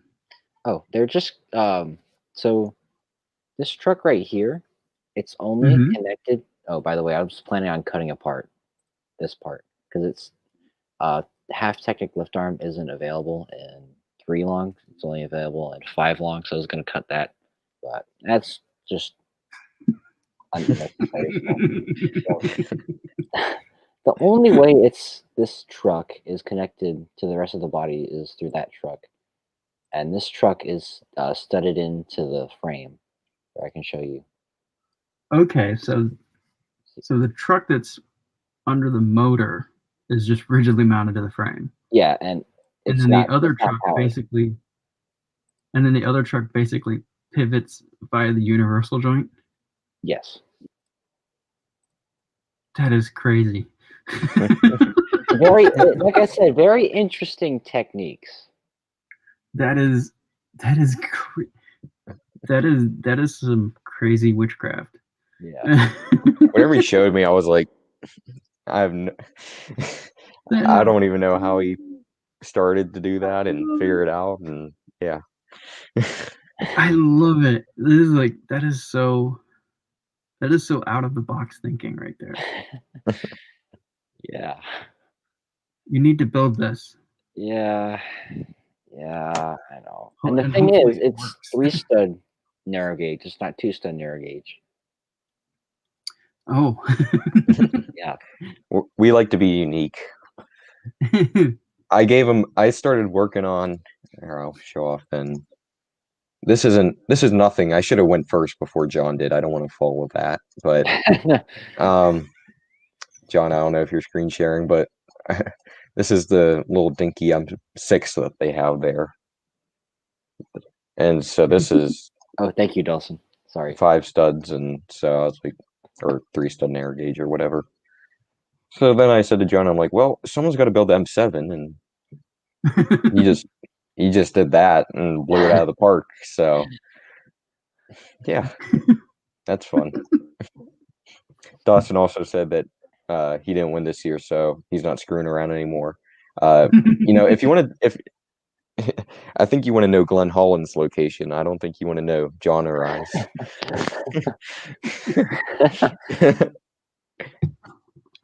Yeah. Or you can build a Mohawk. I'm Yeah. still not really happy with this, but the biggest weirdness of techniques is going on inside the cab. There's I don't more. even. Yeah, there's more. Like half of this is snot, half of it's straight up. Like this part straight up. This is snot, snot, snot. Like here, if we just hide the groove.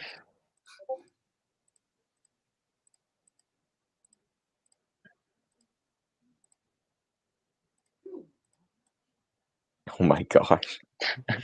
Yeah. What the heck? What the heck am I looking at? It all plays an important role, I promise.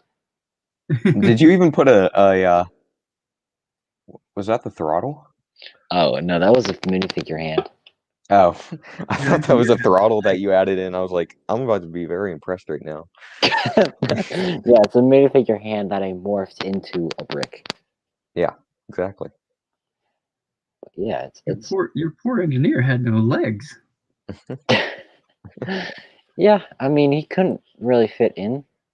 You went all Johnny Cab on Yeah, it.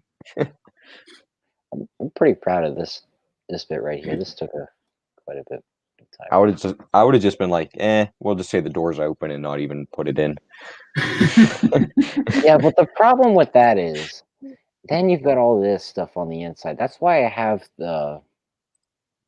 this guy here, so you can barely see the rest of this mess. He's playing an important role. Yes. Blocking the view. Yeah. Don't look in here.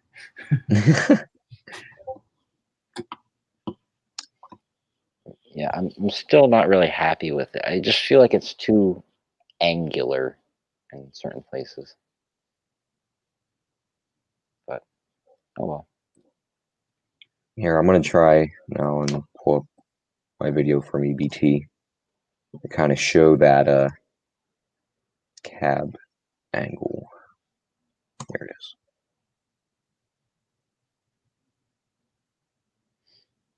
Trying to see where it would be. Where's a good shot of it also? Battle 604 said, "Can we get a moment of silence for the driver?" Oh yeah, DCC train. You brought up a valid point. What are you going to use for the controller? Yes, we'll figure that out later. So there's the side of the. So there's the cab that goes all the way to the Yes. edge, and This then side. if I can find. See, that's too dark.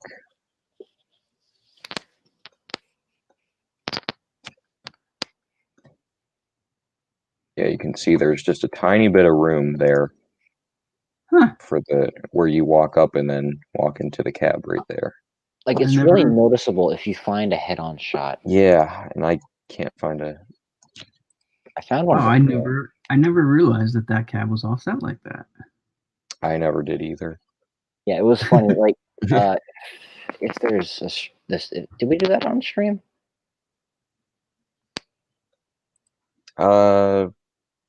You building them? I think you started on 7 on the stream. Because I had like a few different reference photos up, and I was like, is the cab off-centered? Because I was looking between two photos, and it looks like it was hard to, because one side had the railings, the other side like had a break in the railings. All right, there you go. There's a good drone shot of it from up above. Oh, Sam, I didn't know you had a drone. Wow. I don't have a drone. This is someone else's video, but I wish I had a drone to do this. Boot gang and clips. Got to also Nifty. put on the big horn. That horn is so loud in person. I jumped so many times throughout the day. Oh, and here's my Rusty. Oh, wait. There's Rusty. Okay, I think I found it. Oh, okay. We're just gonna pretend like that didn't happen. Okay.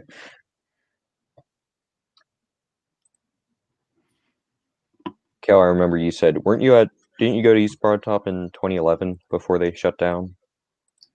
No, Right. well, I was there before they shut down, but it wasn't 2011. It was Yeah, okay. 2007 Oh, okay. when I was out there when they were still running Steam. But yeah. I had a couple opportunities to go, and I still beat myself up for this, but I didn't because I was like the Strasburg foamer and only wanted Strasburg and nothing else. And now I look back, I'm like, I should have gone, and they better restore 15 because I'm never gonna forgive myself that I could have rode on 15. I rode on 15. Yeah, I figured that, and I didn't want to bring it up because.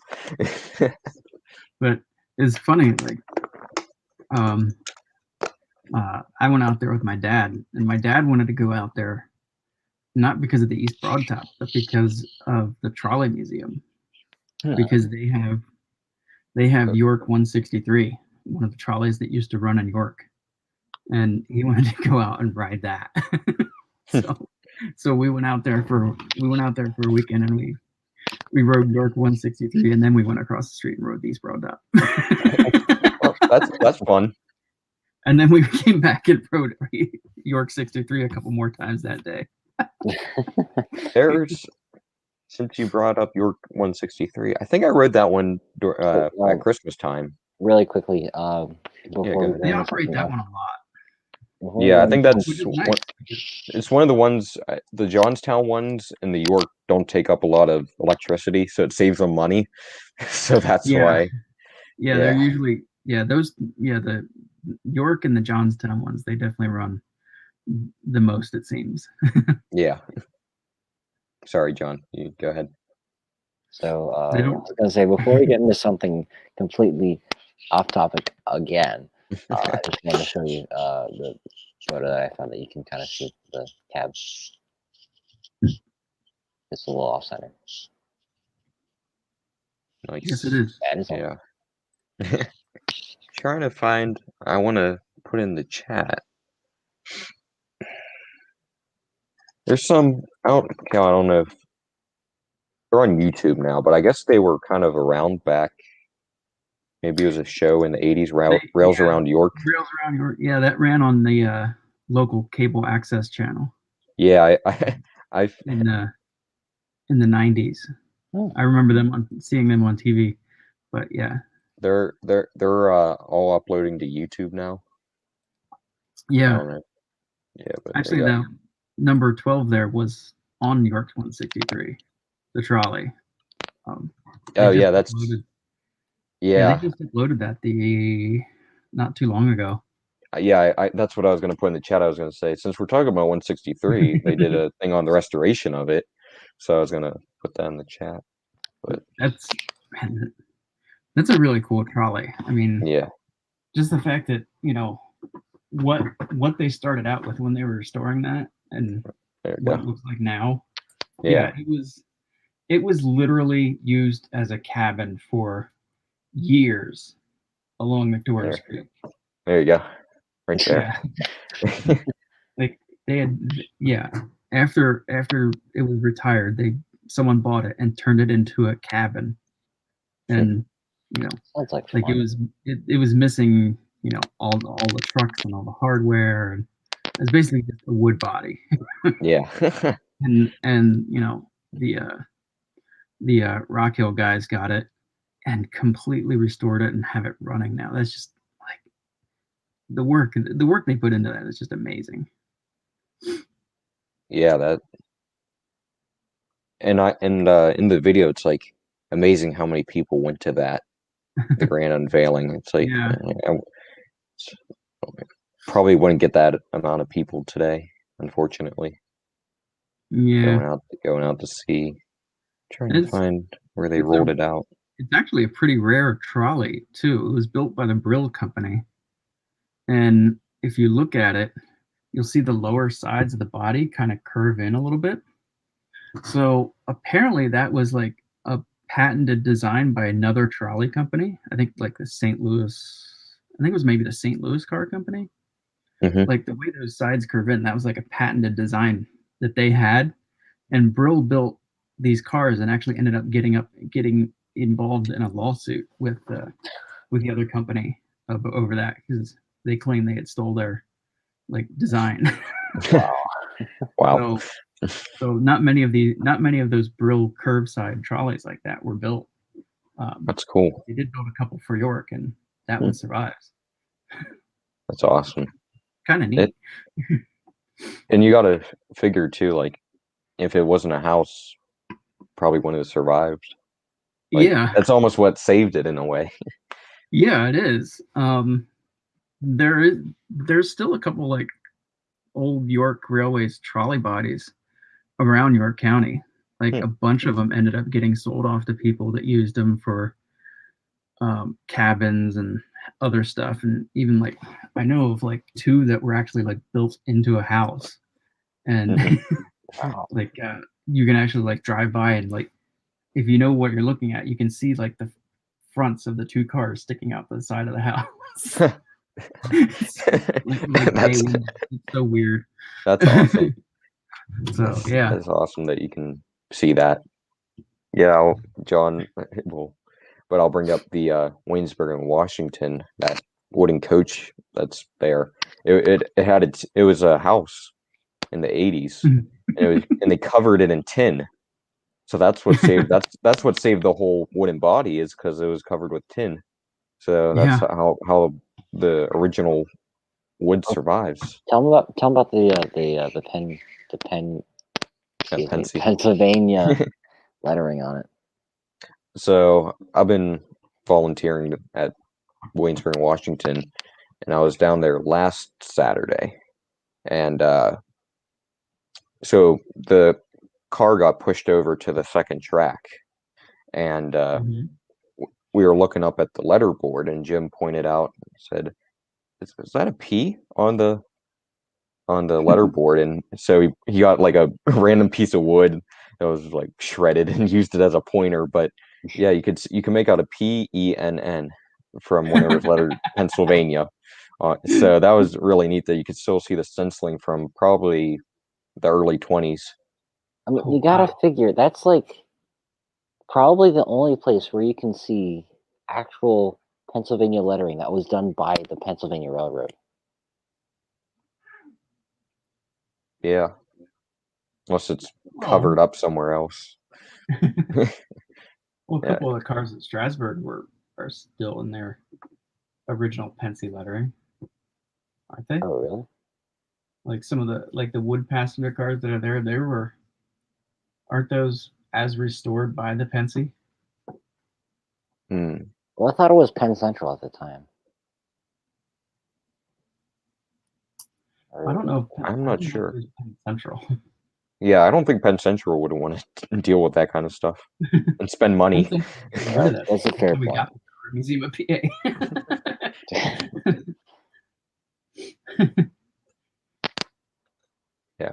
Yeah, but Pennsy rebranded in 1920, so they lettered all the equipment Pennsylvania and replaced the Waynesburg and Washington lettering. And so, yeah, it's neat that you can.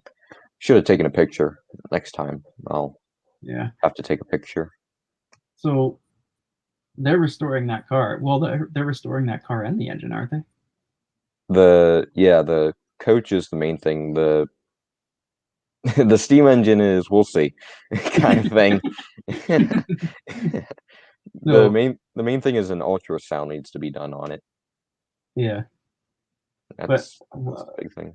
when they restore the car, are they going to paint it for Pennsy or are they going to paint it for Waynesburg? Yes. That's yeah. I'll go with John's answer. Yes. Yes. It's gonna be like the locomotive, one side W&W, the other side Pennsy, right, Sam? Yeah. That's probably what's gonna end up happening is we're gonna debate over and just letter the one side Pennsy and the other side Waynesburg and Washington. And that's how it'll be. That's not a bad solution. No, that's what the engine is. It's W&W on one side and Pennsy on the other. They represent both of the. Trying to see if I can.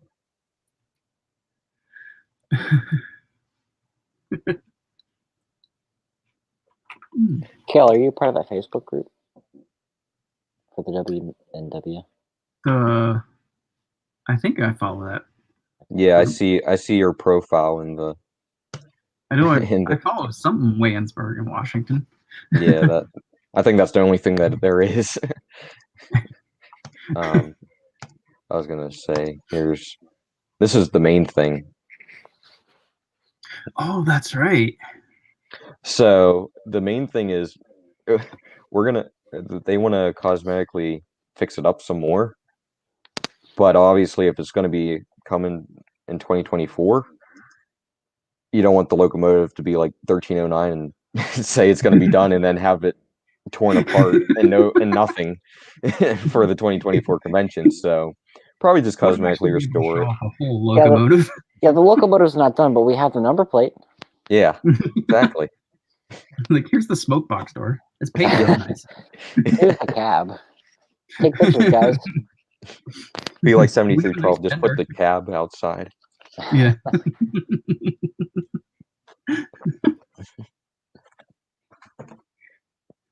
They eventually got 1309 done. Yeah. Eventually. And now that that's done, it's all when 734 going to be done. That's everyone's comment, and it just, are you guys going to restore 734? When are you guys going to restore 734? It's like they've addressed it how many times? Just read the comments. But all right. That's me. When guilty as charged. Restoring 734. I mean, it's a valid question. I'll give you that. It's a valid question. I mean, I'm not like demanding that they restore 734 now, but like I'm definitely I definitely want them to restore 734. Yeah, that thing. Because that is one of my favorite engines. I've been down there numerous times to see that engine and photograph it, and I've actually had the chance to actually run the thing. Really?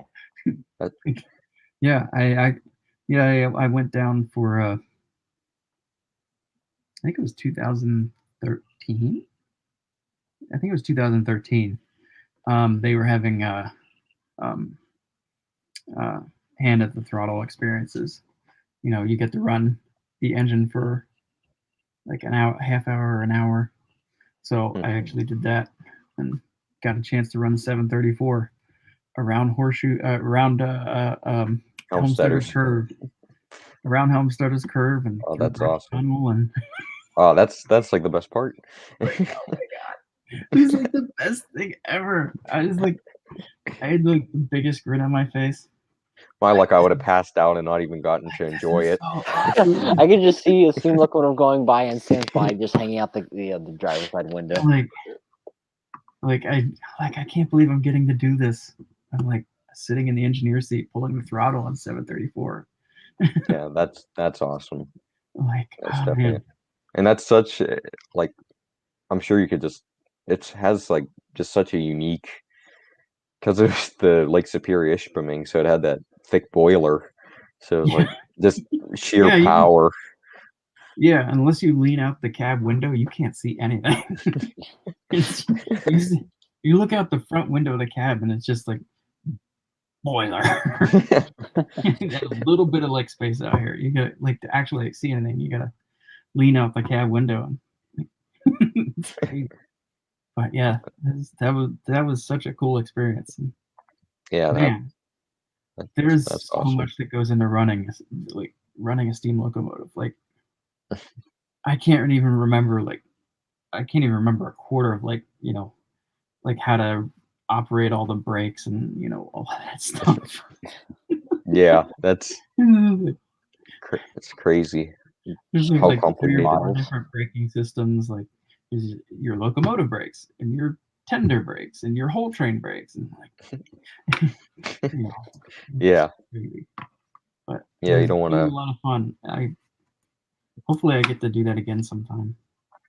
Yeah, I'm sure they're gonna do it for 1309. Make up Yeah. money. Oh, Yeah, gonna need it. Yeah, they need the money. they do. And now, well, they said, I don't know, I'm sure, you being the big Western Maryland fan that you are, saw that how they want to increase the track speed, upgrade the track to class 2, and then Yeah. Well, run it or 2 bring times a day to Frostburg or they want to instead of just bring the 1. track. They want to bring the track back to class 2 so they Mm. can run. Because I think it used to be class 2, and then thanks to deferred maintenance, it degraded a bit. Yeah, I was gonna say, I can't imagine 734 going 15 up that grade and not stalling. Well, there Yeah, were times it probably it slowed down to yeah. the point. I think they ran it up to 30 at some points. Well, no, I don't know if they ran it up to 30, but I think they did more than 15. Yeah, it'll be neat that they can go to Frostburg twice though a day. That's the Yeah, main thing that they said they want to do. yeah, which would be good. Hmm. Extra rail fanning. More riders. Yeah, More money. more riders too. Low money, low money. The more Yeah, money they can get, the faster they can rebuild 734. exactly. That's the key. And then they can The last double time, 734 and 13. oh yeah, put them on the main line, take them to Strasburg.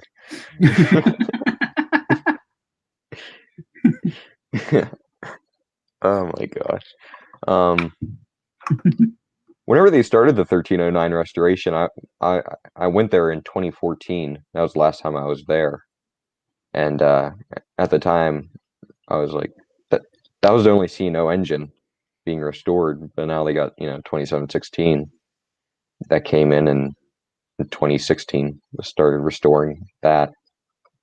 But it's amazing just how time has gone by, because I went there for the Steel Wheels Festival in 2014, and they brought in like the Amtrak Heritage train for the 40th anniversary or whatever.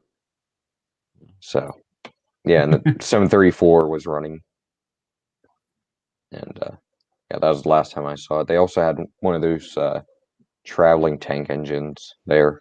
I think the Lehigh Valley 126 was doing throttle runs between it's the track that connects them to the main line at CSX that goes like past the hotel or whatever. Yeah. Yeah, that track. They were doing throttle runs or whatever. When was that? 2014? Yeah. I think I think I was there the weekend after that. It was one of the Laro photo charters I did. Mm.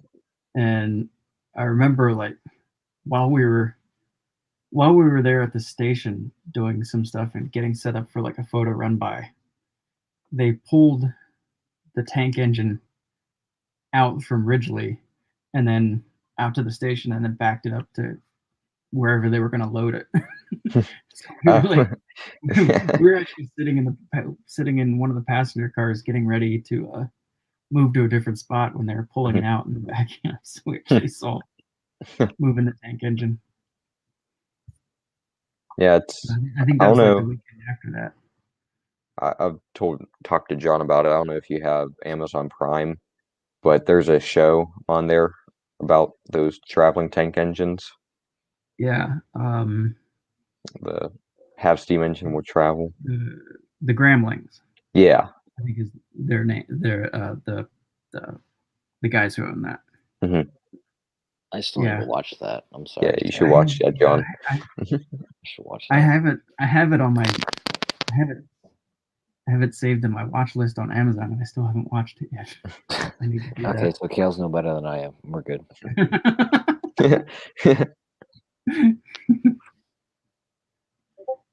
Yeah, the only time I saw. Kale, is that your Discord notification or is that yours, Sam? No, it's not mine. Okay. Sorry, there's this. Dawson said that your Discord notifications are confusing me, thinking that it's him getting messages. I completely the exact same. What was I gonna say? I saw the Jetto Cool 85 in 2018 at Oil Creek in Titusville, up in Oil City, and it broke down that weekend, so I never even got to ride on it. So. But luckily they had the Viscose 6 there, so that they just had to put a diesel on the back of the train. I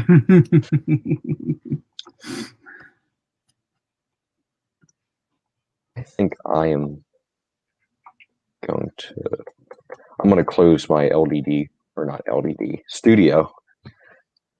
Close that. All right, I got a hypothetical question for you guys. Oh no, not again. So Long Island number 30 is 39. That's at Strasburg, right? Yes. Mm-hmm. Yeah, Long Island 39. So supposedly, at some point when the group that owns that engine raises, I guess, what is it, $1 million something dollars, something like that, for the restoration. Yeah, quite a few zeros. Yeah. Which I don't know if that'll ever happen. I don't think they're. I think there's somewhere over 100,000 right now, and it's been like 4 or 5 years since they started that. Yeah, they don't campaign it. That's yeah. We've had that discussion. Like, they'll just come out like at the end of the year and be like, "Thanks for the money," and then that's it. Here's a boxcar. And stuff, and I don't hardly ever see anything from them. Like, come on. Yeah, guys. they don't post anything. Yeah. Anyway. Yeah, sorry. Go ahead. So theoretically, if they manage to raise the money and get Strasburg to restore it, then from what I understand, Strasburg basically gets to lease the engine for like several years. Yeah. Was it 20 something? I thought it was 40. Oh, wow. Yeah. What does Strasburg do with it? Like, do they need, like, does Strasburg need another engine like that? No, not absolutely at all. not. Like, I mean, you know, like, I mean, they have, right now they have 89, 90, and 475. Like, you know.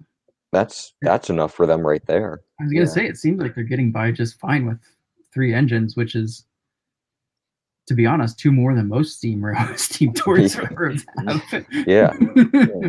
Like, I mean, they run them on a daily basis too. Yeah. So they've got like 3 running engines now, plus, you know, they've got a couple of their own that they can restore. 31. There was some. Yeah, there's some talks about that because apparently. Yeah, weren't they working on Restoring 31 Yeah, slowly. yeah, the new who's like the new president, late 2019 started working on it, wanted him to start working on it early 2020, but then of course when COVID hit, that got Yeah. taken way back. There were actually talks about it when 475 went down for, I forgot which one it was, but it was in 2018. They were considering restoring 31, or completing 31's or overhaul instead of 475s, depending on how much it was going to cost. Of course, that never happened because they brought 611 and they had to have 475 running for that. So Yeah. that kind of threw a wrench into the whole plan. Like, I guess we got to restore the Norfolk and Western engine now.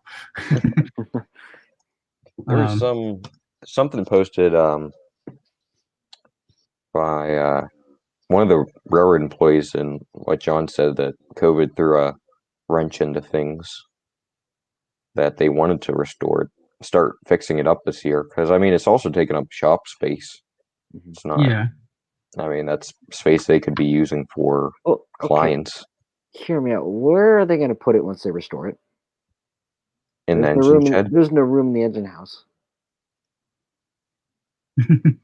Yeah, there is. They had room back in the 2000s.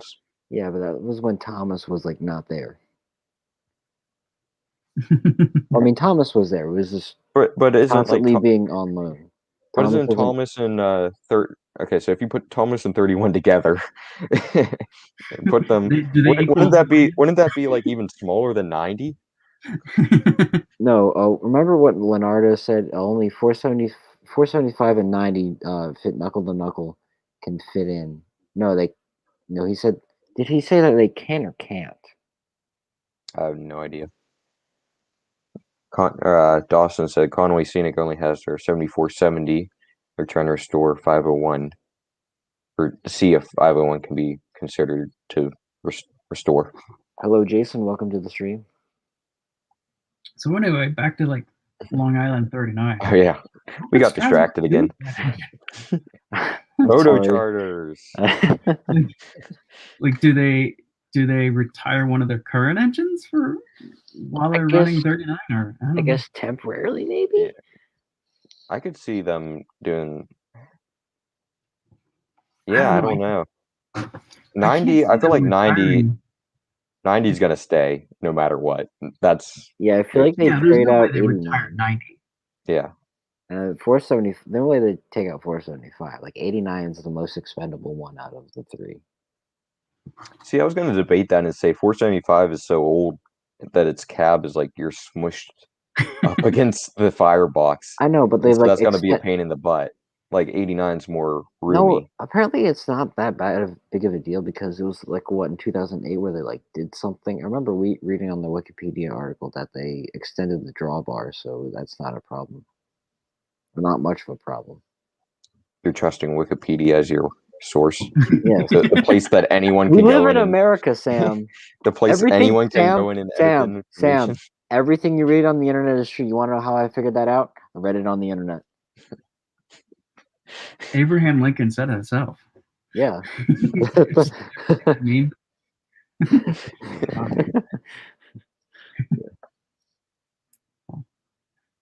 well, I don't know. Yeah, I don't know I what feel they like would do with. I don't know what they would do with 39. Like, it just seems like. I mean, I think it would be cool if they actually like can finish raising the money and restore it, but take that boiler out of the yard. Yeah. Out of the scrap yard, or not the scrap yard, but the yard of rundown engines. Yeah, but it just doesn't seem like it would be a good fit for Strasburg. Like, I mean, They said it's bigger than 90. Yeah, it's a big engine. Yeah. Passenger locomotive. Right. And then what are they going to do with 972? Okay, so the timing of 972 could not have been worse, right? So 972 like went back and forth between Strasburg and like Cumberland Valley for like overhauls all throughout like the 70s and 80s, and then like it was like in 89 when it went back for one overhaul. which turned out to be too expensive. But like Cumberland Valley didn't figure it out. Like, yeah, we're not going to be able to pay for it, and they didn't sell to Strasburg until the year after they bought 475. So if Strasburg would have waited 1 more year, they wouldn't have had to buy 2 locomotives. But then 475 wouldn't have gone to Strasburg. We don't know what would have happened to it. So I don't know. It's just interesting how everything happened. No N&W reunion. Well, 611 would have happened regardless. Yeah. They just advertised it as the N&W reunion. Yeah.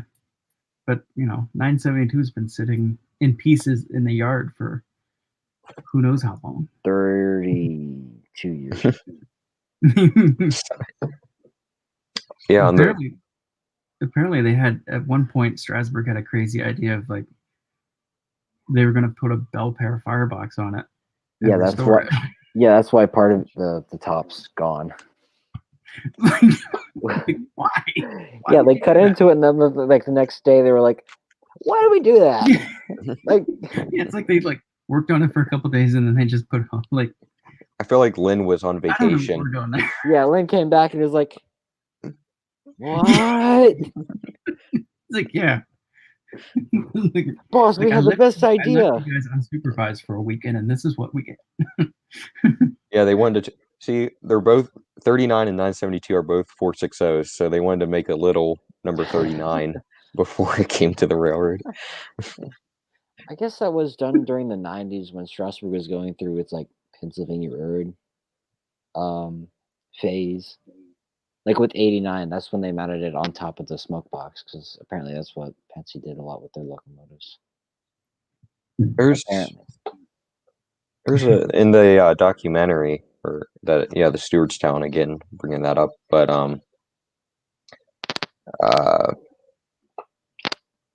it ran on the North Central Railway. Yeah, 972 ran in the 60s.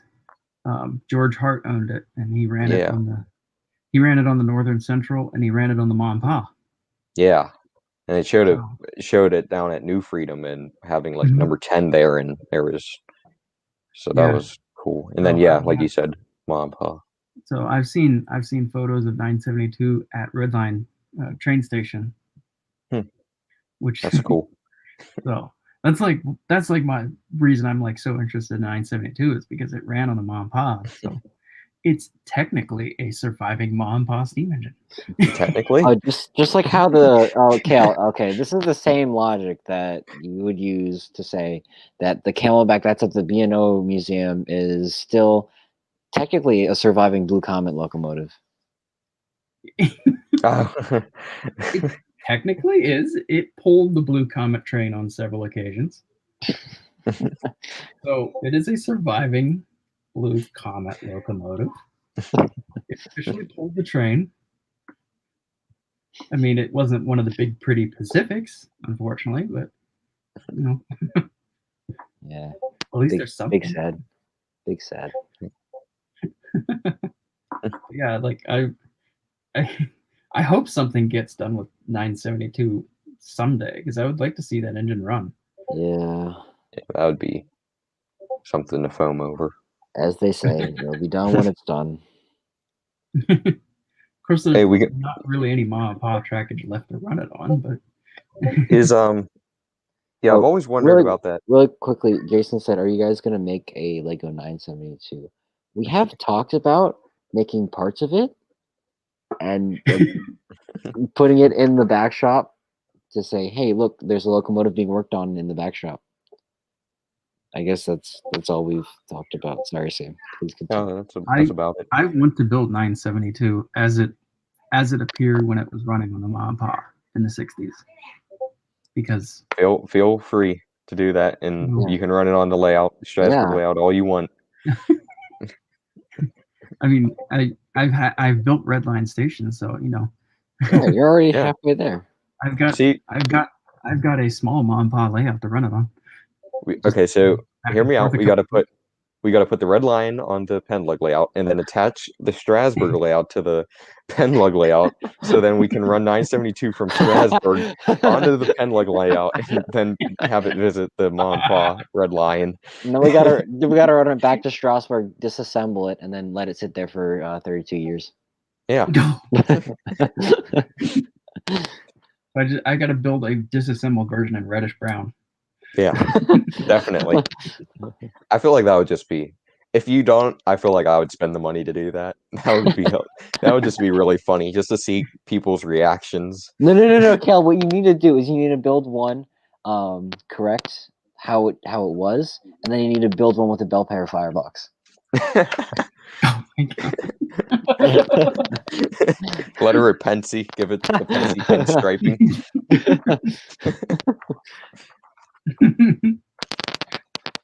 I'm going through. See, now I'm going to my So, Kel, color.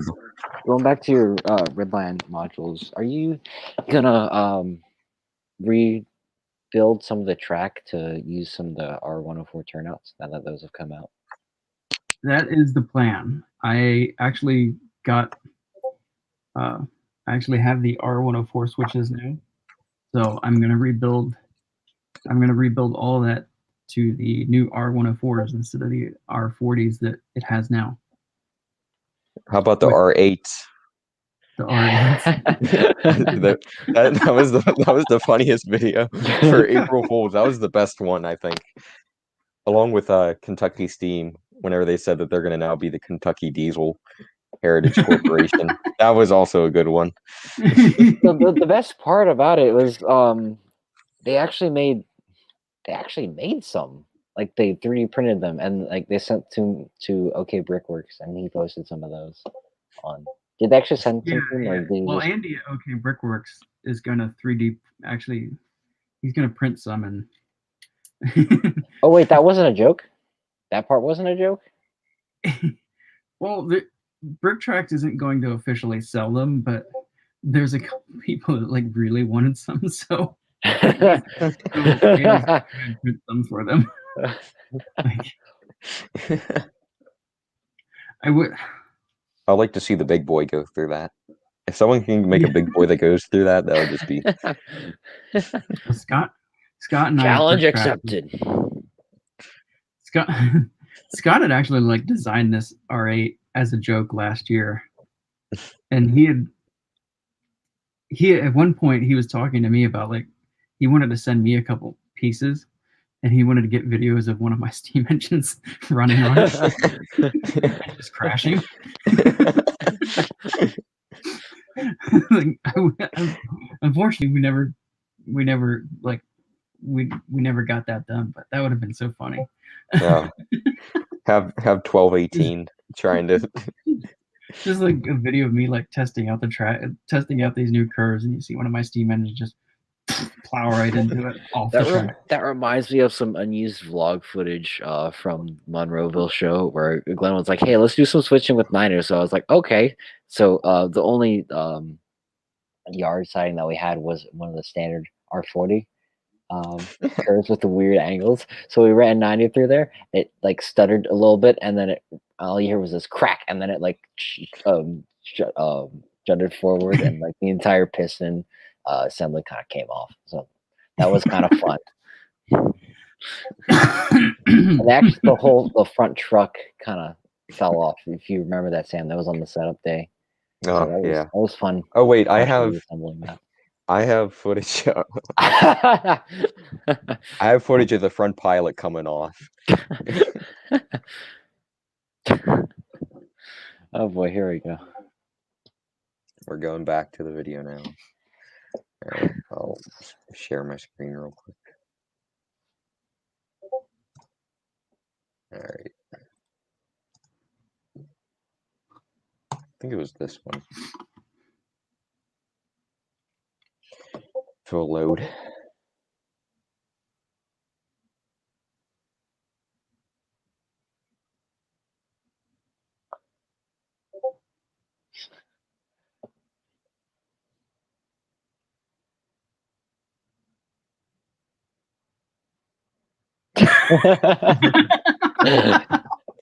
Whoops.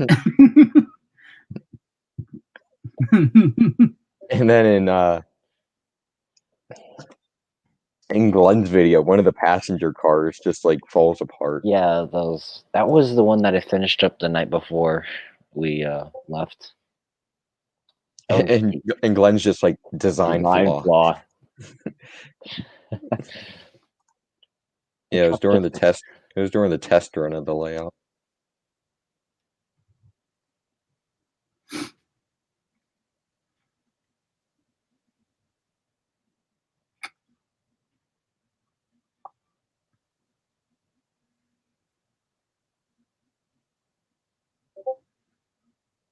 Oh wait, it was in your video. Yeah. Turn the sound on. Turn it on. I don't know if you can even hear it. Oh no. He just says design flaw. Yeah. And then John's had it. I was thinking of, oh, John, congrats on 300, by the way. Oh shoot. Thank you. John had a better video of it.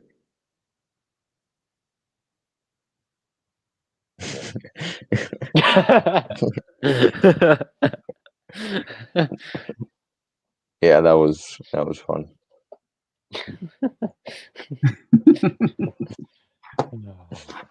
The show must go wrong. There's got to be a crash at some point during a train show. I'm just thrilled that none of our models ended up on the floor. Even there was that one kid who was going around throwing the switches. I missed that, I think. You remember that? He was talking about, oh, I want to make it crash. I want to make it crash. Oh, yeah, I remember that. Yeah, there was a couple kids that kept wanting it to crash. Yeah. When is it going to crash, Dad? Oh, buddy, we don't want it to crash. Yeah, we do. We're running prototypically, kid. Well, someone once said to me, it's not a successful train show until you have a crash. Sounds like something Brickstar would say. I remember the first time I was there, I think the A5 at Monroeville, whenever you guys came, the A5 fell apart.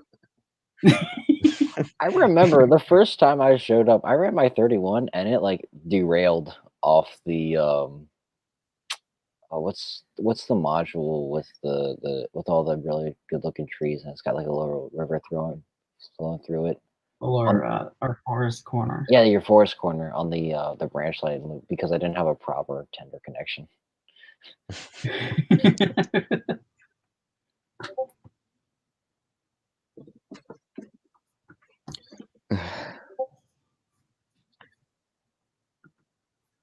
The last thing I need to order a few pieces because I'm missing a few, because I ordered the 3. I did the Reading, the gondola, and then I also ordered pieces for the BMR covered hopper.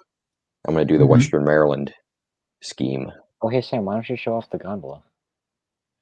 It's on Facebook. I know, but like, why don't you show it off in person? All right. Well, then I gotta go grab it in my living room real quick. I'll be right back.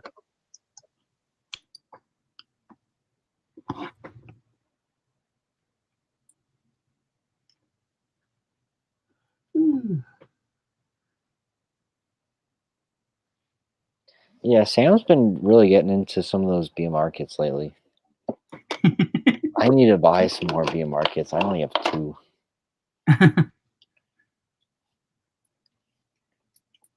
One of which I technically haven't built yet. Which I did build it, but then I built it into something else. But hopefully I'll be making this a BMR kit at some point this year. Nice. Oh, that's awesome. My X29 boxcar. All right, I'm gonna be buying that. Another $40 down the drain. No, not down the drain. I have an X29 at Strasburg though. Well, okay. We'll just say it ran at Lehman in the 20s or whatever, whenever it was built. Here's the gondola. Oh yeah. Got seating, and I want to put like a few studs. That way, I can have people standing along the edge. And I borrowed the BMR trucks from my tanker because I didn't feel like building them, and I still haven't. So the tanker is currently just sitting off to the side, being supported by the frame. By the air. Trying to find, here's a good picture in the in color book of how many people. Oh wow, that's packed. Yeah, Yeah. they're not social distancing. And of course, like the And thing then with you got that the open air GG1, car, so that's freaking awesome. the thing with that open air car is they'd always position it right behind the locomotive, so everyone would get covered in soot. It's all part of the experience. Probably my favorite part is the little entrance I made to it. Yeah. If I do say so I myself. really like those seats. Yet again, I also really like the paneling for the floor. I also really like how the sides turned out. You did a really good job with that. Thank you. See, I even did I'll brag about this feature. I even did the paneling to go the correct way because it runs. Yeah. It runs. Nice. It runs the correct way. I found interior photos, so the paneling is. Yeah, it's going the right way. Super duper accurate. No one will ever know, but prototypically accurate. Yep, I'll know. So Yeah, that's what matters. Because you can only board the car. Also, you had to go, I think, inside the coach, walk through the coach, and then go out to here because there's no steps that were attached to it. So you just had to go from the vestibule of the coach and then walk on to the. So if you need to get off in an emergency, you probably just had to hop off the side of the car. Bail. Isn't that aren't the open air cars at the East Broad Top like that, where you have to get through one of the coaches? I think that they have. Or do they have? I think they have stairs. I'm looking it up now because I don't remember. I think they have stairs. I know the box cars do have stairs. Really? Yeah. All right. I'll screen share again.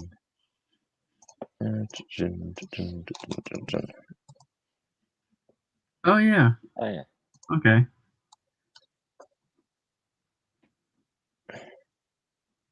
I was wrong. They do have stairs. Were they made from box cars? Oh, sorry. These ones were box cars. These were flat cars. Okay. They cut the box car apart. Yeah, I can see that. There's two box cars. 168, which is handicap accessible, and then 175. Those are the only two open air cars that are box cars. This one has been there since the 60s. I think it was there in 1960 whenever they reopened. And then 168, the handicap accessible one, was done by the Friends in the mid 2000s. That way they would have to make up for. They did it to make up for the seating being lost whenever they put Combine 14 into rebuilding. So that's the reason why that car came about. And they're still working on Combine 14. Well, I mean, they didn't have a lot of reason to finish it for a while. yeah, there wasn't really a need for it. Finish it up and then put in the car barn. I mean, that would have been it. Yeah, there wasn't a big dire need. No. But now there is. Yeah, now they really need a ton. So Sam, you never explained to me the whole story with all the passenger cars and the combine cars that they have. At East Broad Top? Yeah, because I remember a while ago you tried explaining it, but then you confused yourself. That sounds like me.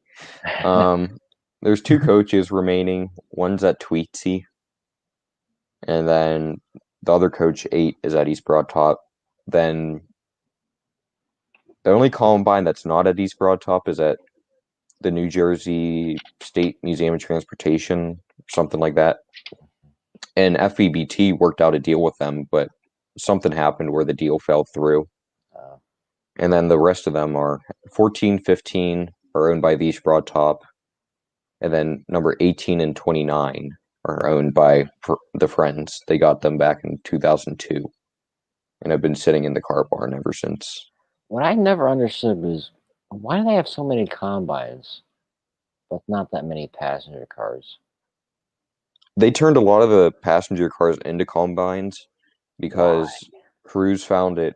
They didn't want to ride the caboose or cabooses. Oh, that's still the biggest debate ever, I'll say. The miners, whenever they were going to the mines or whatever, they preferred the combines because they rode smoother than the cabooses. So yeah. But I'm not sure why they turned so many into combines, but I don't know. I know a little bit about East Broad Top, but Sure. It's a lot more than me. yeah, I'm the one that made you. More than I know. Yeah, I became a foamer of it in the past few years. I can say I was a foamer of it before they reopened. That's my proud. I went there whenever it was shut down twice, 3 times actually. You're an East Broad Top hipster. Yep. I liked East Broad Top before it was cool. Yeah, exactly. You young whippersnappers just like it now because it's running. He's an EBT veteran. Yeah. I've seen a lot, man. I've seen it in the pits. It's like PewDiePie's thing of, oh, I'm a Minecraft veteran. Yeah, I went there twice for a roundhouse tour, and then the third time was just a few months before they announced the reopening, whenever they did the photo event thing with 17. So that was pretty cool.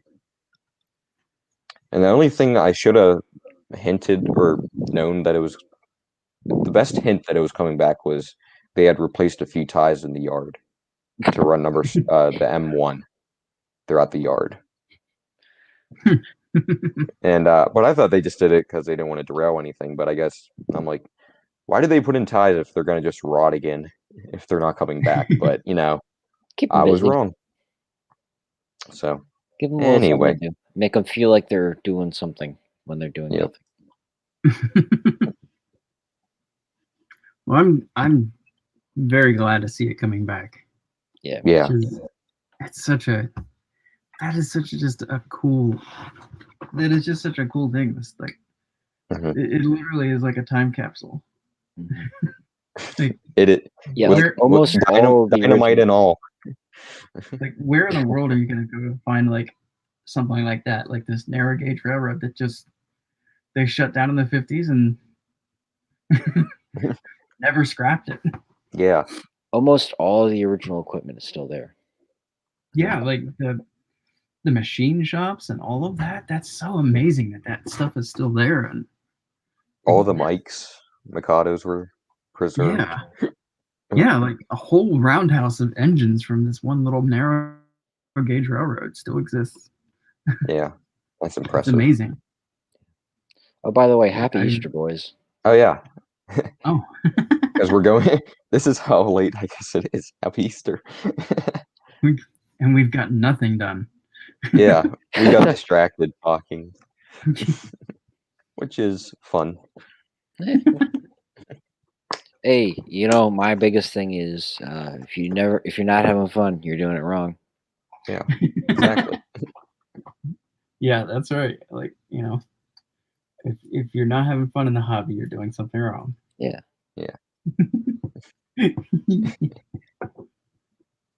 Except whenever you're ready to quit the hobby because you can't figure out how to put the Legos together. This doesn't make sense. This should work. It works in real life. Why is it not working in studio? Heck with this. I'm going back to HO. It's pre-built. I don't need the building. Forget this. I'm going back to Duplo. I'll bring my Duplo. I have all the Duplo Thomas trains. I'll bring next time to Penlug. I used to have a Duplo Thomas and Percy, but I sold those last year. Yeah, me being the only child, I got all the Duplo Thomas engines whenever I was a little kid. A spoiled child. See, the way I look at it is, I'll admit I was a little bit spoiled. I was the only child, but I like to think I wasn't a brat. I wasn't like, I want it now, Daddy. Like, I was not I was not demanding. So, yeah, that's the way I like to look at it. I appreciated everything, That's always good. and I still do. All my Thomas trains. I never had Duplo Thomas growing up.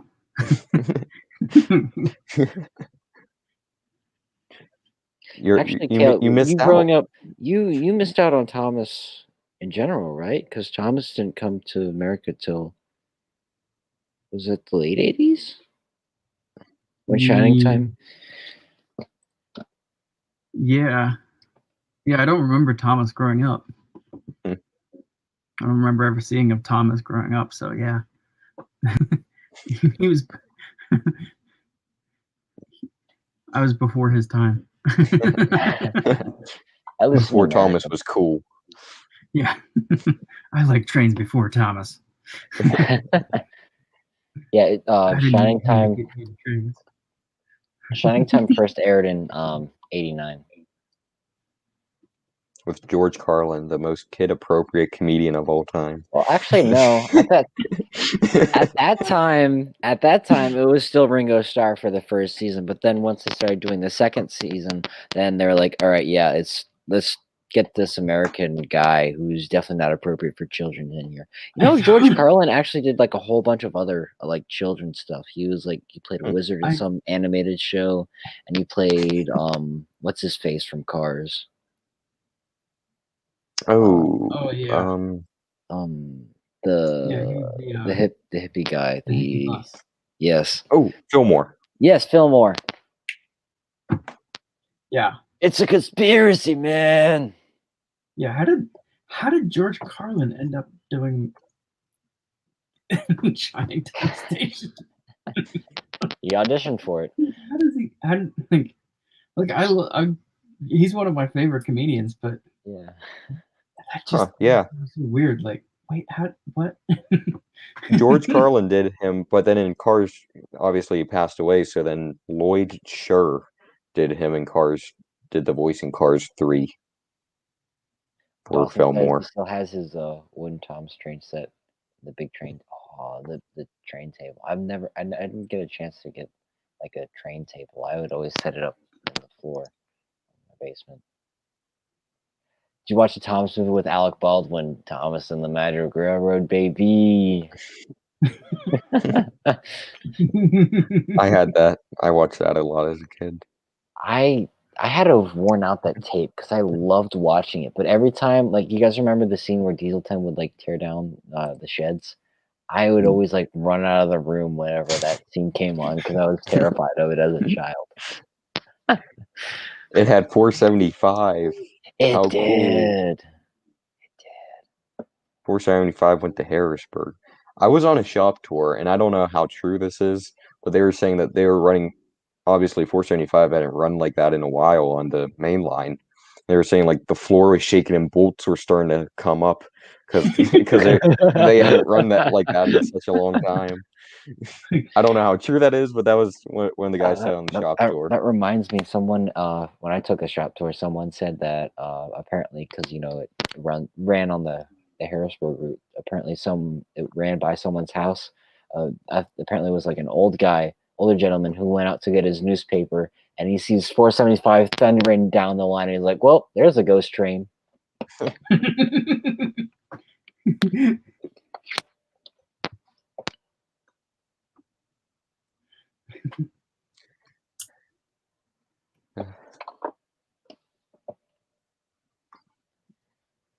That's another question we've gotten.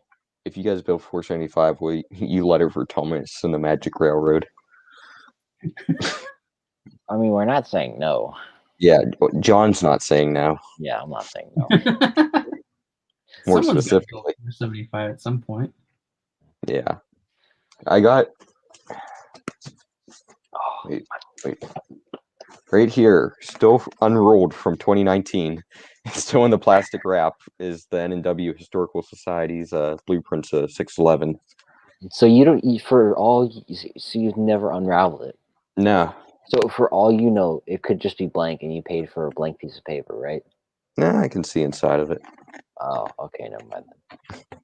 Plus, I got this, which is probably curled up like beyond the point of going back. Oh no, you could still put that in a frame. Yeah, I would like to. Nice. Back in the good old days before masks and COVID, and Social distancing. when you could see choo-choos and Back when there weren't all these restrictions on cameras and stuff. yeah, that was. I still get a kick out of it. It's with you, Kale.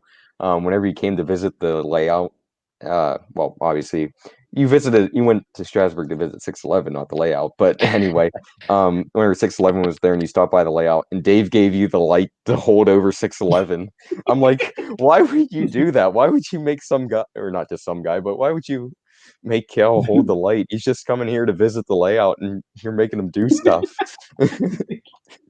Wait, what happened? I think he knew who I was. Yeah, I think Hey, can you help me a second? you must have. Oh, sure. He's like, you're Kale, right? And then let's see if I can find the photo real quick. I have the photo saved because I'm like, this is just so funny. Just we nicknamed Dave Cam because of all the photos he likes to take. We also call him the Godfather. That is true. Let's see. Because his last name is it's Luciano, so it's like Italian.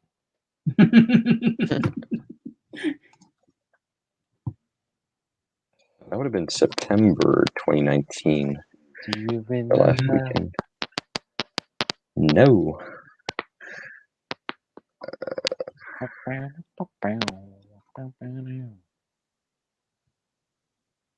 See if I can find this real quick. Sorry, I know it's getting late. It's probably that Saturday. Wow, we sure did get a lot done tonight. Yep. Sorry. It's fine. That's fine. Thanks, like we said, thanks for joining us. We always Yeah, we enjoy having another train nerd on to talk about. If it's any consolation, I didn't get a lot done tonight either. Kale, you'll enjoy this. Let me share my screen.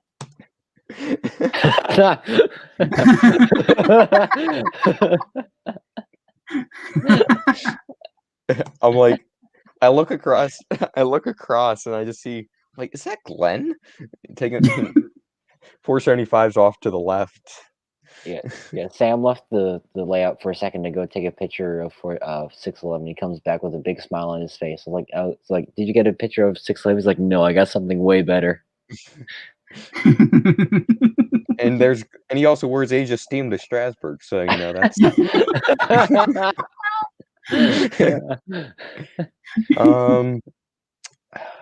And he was shooting with a film camera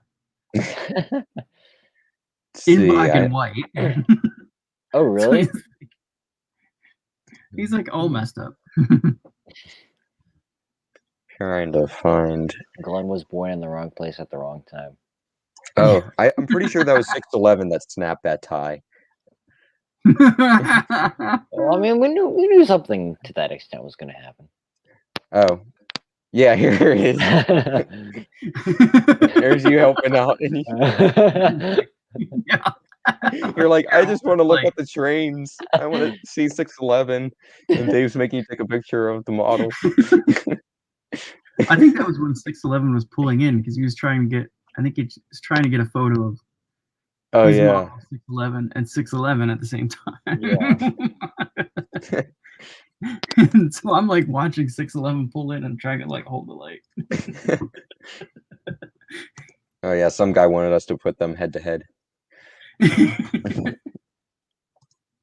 which actually did turn out being pretty cool.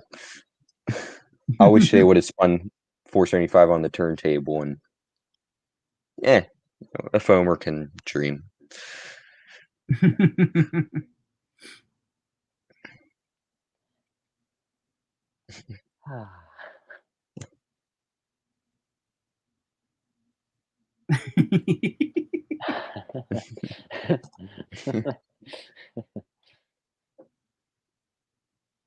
Yeah, there's John's old 90. Still got parts of her. Oh yeah, that's that's It's not packed. that was crazy. All right, I'll show a couple of my favorite shots, and then I'll stop screen sharing. Oh, did you get any pictures of the glider in 475? Or not There's, the plane? there's the plane, the 611. Someone was buzzing the train with a plane. Yeah, I was just all I wanted was a picture of the train, but then some guy was just flying his plane, and I'm like, oh, that works too. I was just there trying to get a picture of 611, and then the Maverick comes in and buzzes the tower.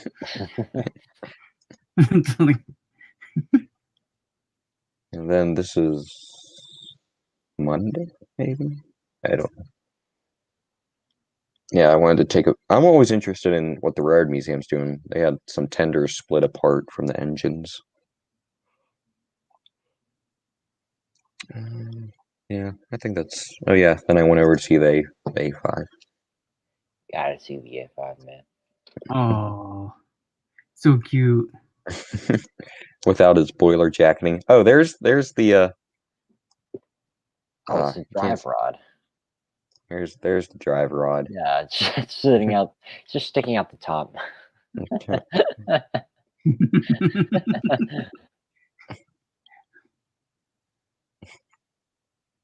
Is that it? No, that's not it. I No. can't see it. Oh well. Yeah, I love that engine. Yeah, It's so awesome. It's amazing to think like they built that with a purpose. Like, like that was used to haul, move around equipment. Like, yeah, It's big for an 040. Here's the model of that the Strasburg Club has, and there's our very efficient way of taking the layout away. Putting one of our members in the back of the pickup truck. He's no longer with us because he moved on. He's a donk. As we're still live streaming, but he's probably not watching these. But oh well. Oh, that's right. He quit the club. Oh well. But yeah, there's Google Photos recognizes faces. So it recognizes my photos of Thomas trains and Veggie Tales for some reason. They should turn 90 into Murdoch. Oh god. Painted orange. I did the Dale with Thomas theme song for the club layout. Anyway. Too bad you can't give me a copyright strike because your sound's not working, Sam.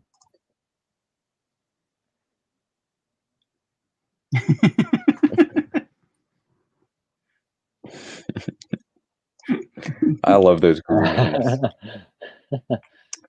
If we got any football fans, that's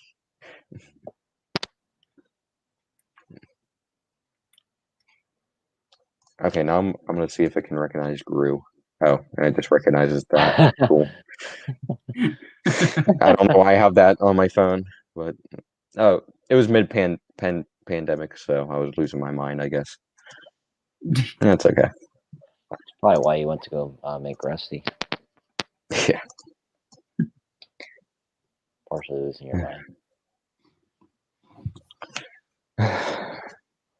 My ears are starting to hurt from the earbuds.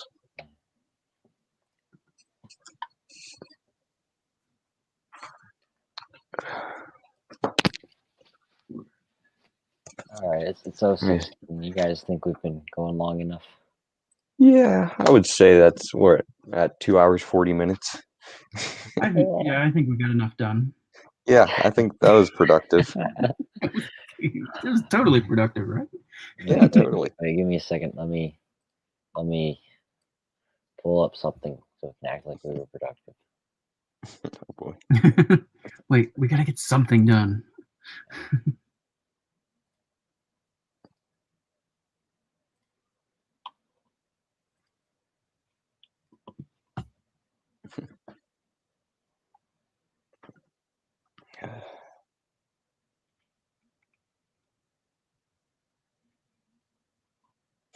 Wow, guys, we sure did have a productive evening, didn't we? Did you build that all right now while you're pulling it up? Yeah. Still, as you guys can see, we've got a lot more to do. By the way, this is built off the LGMS standard.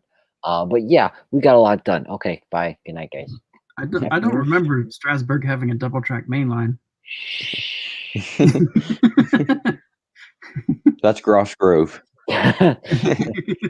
You just can't see the switches on each end. Yeah. And Strasburg has pine trees now. Yeah.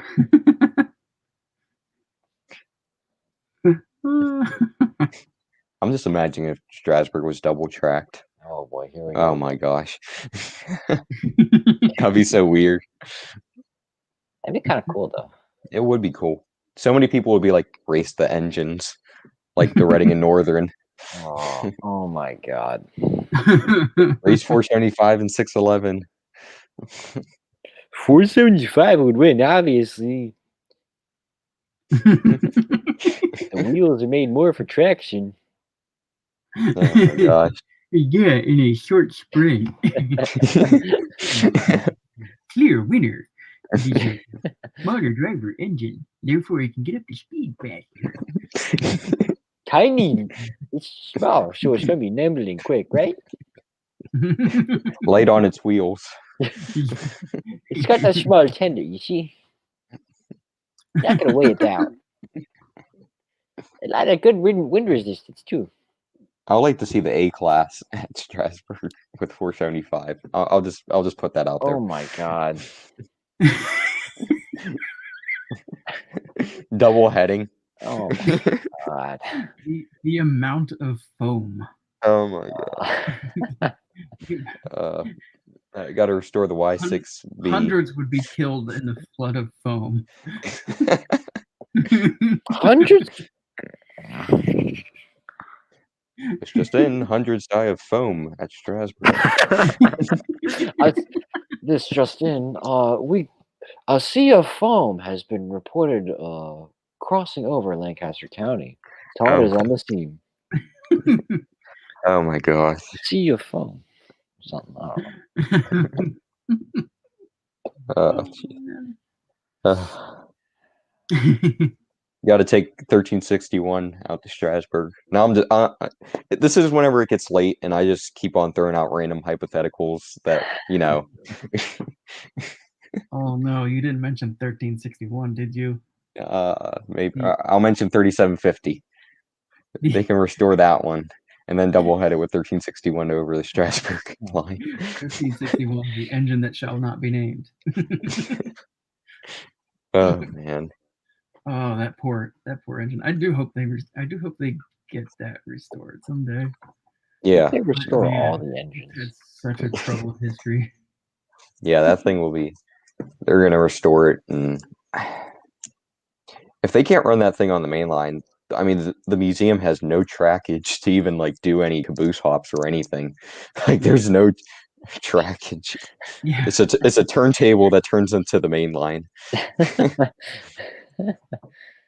I would really love to see that engine restored though. Yeah. And I really hope when they do get it restored, they come back to York. Like, it came to York in the mid '80s when they did the first restoration. Yeah, I think there's video of it running in it. You can see the Stewartstown cars on it. Yeah, I think there's YouTube video. They ran it down the Northern Central Mm. So I think it ran down to New Freedom, and then they ran it on I think out to Hanover. Yeah, there's August 28th, 1988 special railfan excursion. It was York, PA tour with 1361. Right. Now I'm going to watch that again. I was only a little kid then, but I wish I would have been able to go out and see that. Yeah, they mentioned that one also in the documentary about how 972 and 1361 visited the area. Mm-hmm. Too bad 1361 didn't run on the Ma and Pa, right? Well, I don't think there wasn't a whole lot left of the Ma and Pa to run on at that point. They had already cut back from Red Lion by then, so there wasn't a whole lot left. And I don't know how well that engine would have done on some of the trestles. Was Stewartstown? So you know more Ma and Pa history than I do because you live down that way. And was Stewartstown connected to the Ma and Pa? No, the Stewartstown was never connected to the Ma and Pa. But interestingly enough, the Ma and Pa did work on some of the Stewartstown steam engines. Yeah, when the Stewartstown needed like major work done on their steam locomotives, they often sent them to the Ma and Pa, and the Ma and Pa rebuilt them in their roundhouse in Baltimore in their shops down there. That's very interesting. So they were never connected, but they did cross paths. Okay. Yeah, They were I was connected, just just not physically. Yeah. Yeah. I was curious because I remember looking at your Flickr account and seeing what the Ma and Pa went, the Historical Society went there. Went there in 20. That was 2 years ago, I think. I think it was 2019. Okay. The summer. Our summer, the Ma and Pa Historical Society summer meeting was held at Stewartstown. So. Okay. Yeah. Whenever I saw that, I'm like, is there any Ma and Pa, or were they just going there just to go there? Well, a couple of the members of the Ma and Pa Historical Society are also, I think, involved with Stewartstown. So. Oh, okay. Plus, it's a local. Yeah, York area. Yeah, it's local to the area, so it was cool to have the meeting there. For several years they were having their summer meeting at the Railroad Museum in Strasburg. But yeah, for that one they decided we were going to Stewartstown, which is cool. Yeah. Yeah. Definitely. You can if you build a model of 475, all three of us can build models of 475. John will do the Indian Valley. I'll do whatever, and then you can do it whenever it's in Ma and Pa lettering for the brief time in the photo charter. That's right. Did put a Ma and Pa decal on the top. Yeah, I think it like fell off halfway through. Yeah. Really? It was just a magnetic, one of those magnetic stick-on signs. Mm-hmm. Like actually fell off halfway down the track.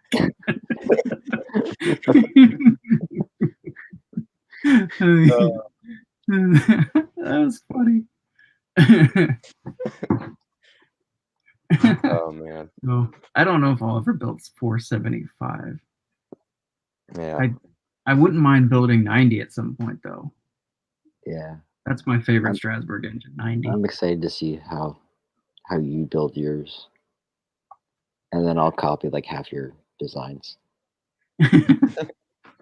But techniques. Don't we all though? True. If I ever do 90, I might do it in its Great Western paint scheme. With all the striping and the white walls and everything. Would you do it like how Glenn did his 13 with, would you use like a silver sharper, or would you actually do white? Because I'm pretty sure it was silver in Great Western. Okay, well, first off, which variation are you gonna of the Great Western are you gonna do? Are you gonna do that one, or are you gonna Yeah. do the one with the Oh, sorry. Oh. Did you want me to hold Sure. it up again? Yeah, are you gonna do this one? Are you gonna do the one with the without the white lines on the tender? Or are you gonna do the one with the graphite? Or no, not graphite. Kale's Aluminum, regretting bringing this up graphite, right now. smoke box. Or Well, there's a lot of variations between. You're being put on the spot. You better know what All right, paint so- scheme you want to do. so technically, it's the Great Western paint scheme that 90 wore briefly a few years ago for one of the photo charters that I did. Okay. In 2013, I think. I I'm think it was- nerdy and remember all the years that this stuff happened. I think it might have been 20, somewhere around there. Yeah, Yeah. Mhm. I have photos of it on my Flickr somewhere. So are you Um, gonna do it with the like the extended smoke box and the third dome and the cyclone end, or are you gonna do it how it was in No. 2013? How it would be in 2013 on that charter. Well, I mean, I thought you meant like the paint scheme. I didn't know whether you meant like all the other stuff as well. No, it would be exact. That was Okay. the first photo charter I ever did with 90, and I love that look. And that's, if I ever build 90, that would be the look I want. Is Okay. that from that first photo charter I did with it? I'll also say that's probably one of my favorite looks that it had at Strasburg.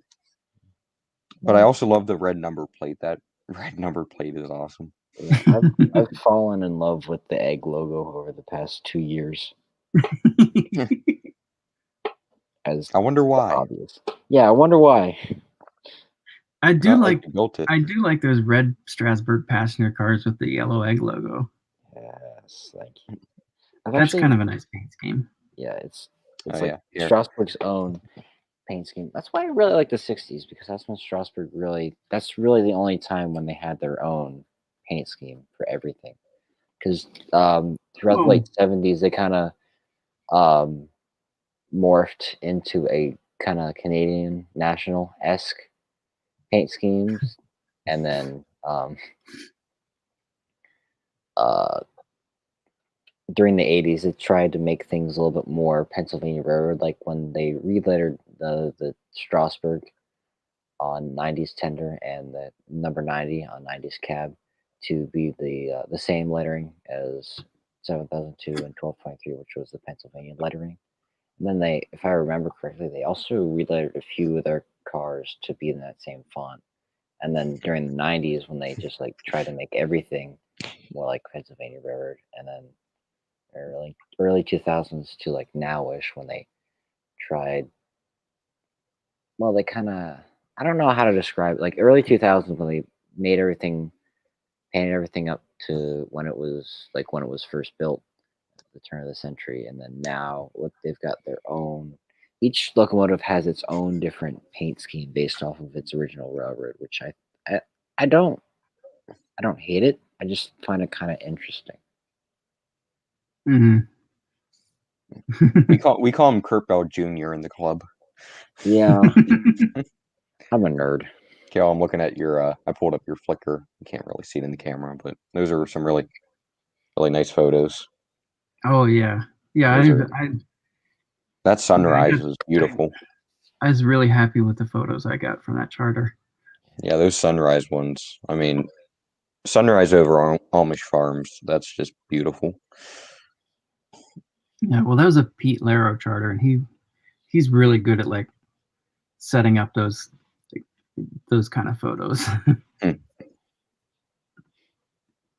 Back whenever the crane was still at East Strasburg's yard, before they moved it. I'm surprised that thing didn't fall apart whenever they moved it to Lehman. They pretty much just like kind of shoved it out of the way, didn't they? It's ugly. Get it out of here. Yeah, taking up room. Take it away. Yeah, they pretty much just like get out of here. Like we don't need you anymore. That thing used to be down by the choo-choo barn. I would walk around there whenever I was a kid, little kid. Yeah, I remember it being down there. Yeah, that's the best location it was. They should have kept it there. They need to put it back. I remember We're going to going start to a change.org and make a petition. Put remember the going to crane back. Sorry, John, go ahead. Sorry. I remember going to eat at Isaac's like all the time when I was just a wee little child, and then while we were waiting for the food, we'd go out to the track that was behind the choo-choo barn and look at the whatever was there, because every time they moved stuff around. Like at one point there was the turntables, then there was the New York Central baggage cars, and they've moved the passenger cars up there, and like you said, Sam, the crane, and all. I guess There's always new stuff. Whenever I was a kid, my parents said that one time we spent like 2 hours just walking around the equipment. I don't know how we spent that amount of time, but we did. Time moves faster when you're a wee little child. Yeah. Amongst big trains. Yep.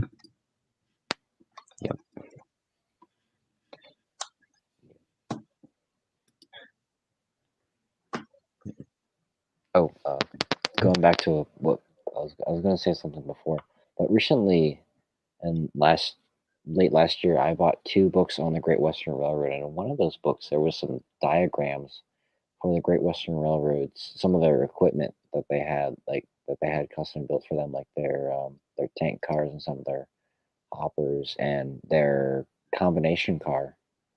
I was considering building those as well as building another 90 in the earlier Great Western paint scheme. You know, when it had Great Western on the coal boards and Great Western above the number 90 on the cab, because that's another one of my personal favorite paint schemes. You that's what your HO scale Right. model is. Yeah. So I'm kind of debating on, like, when I go to rebuild my 90, I'll probably build that and then like over torque it, like put 2 L motors in it, and then so I can run a nice long Train. of hoppers. The key word, train. Yeah. I'm tired. Okay, I've been up since 7, Oh. and I went to bed at 1:30 last night. So Oh man, that's rough. I've been delivering mulch all day. So give me a Well, break. that sounds like a Maryland thing to do. Yeah, it is. you were what were you doing? I was delivering mulch.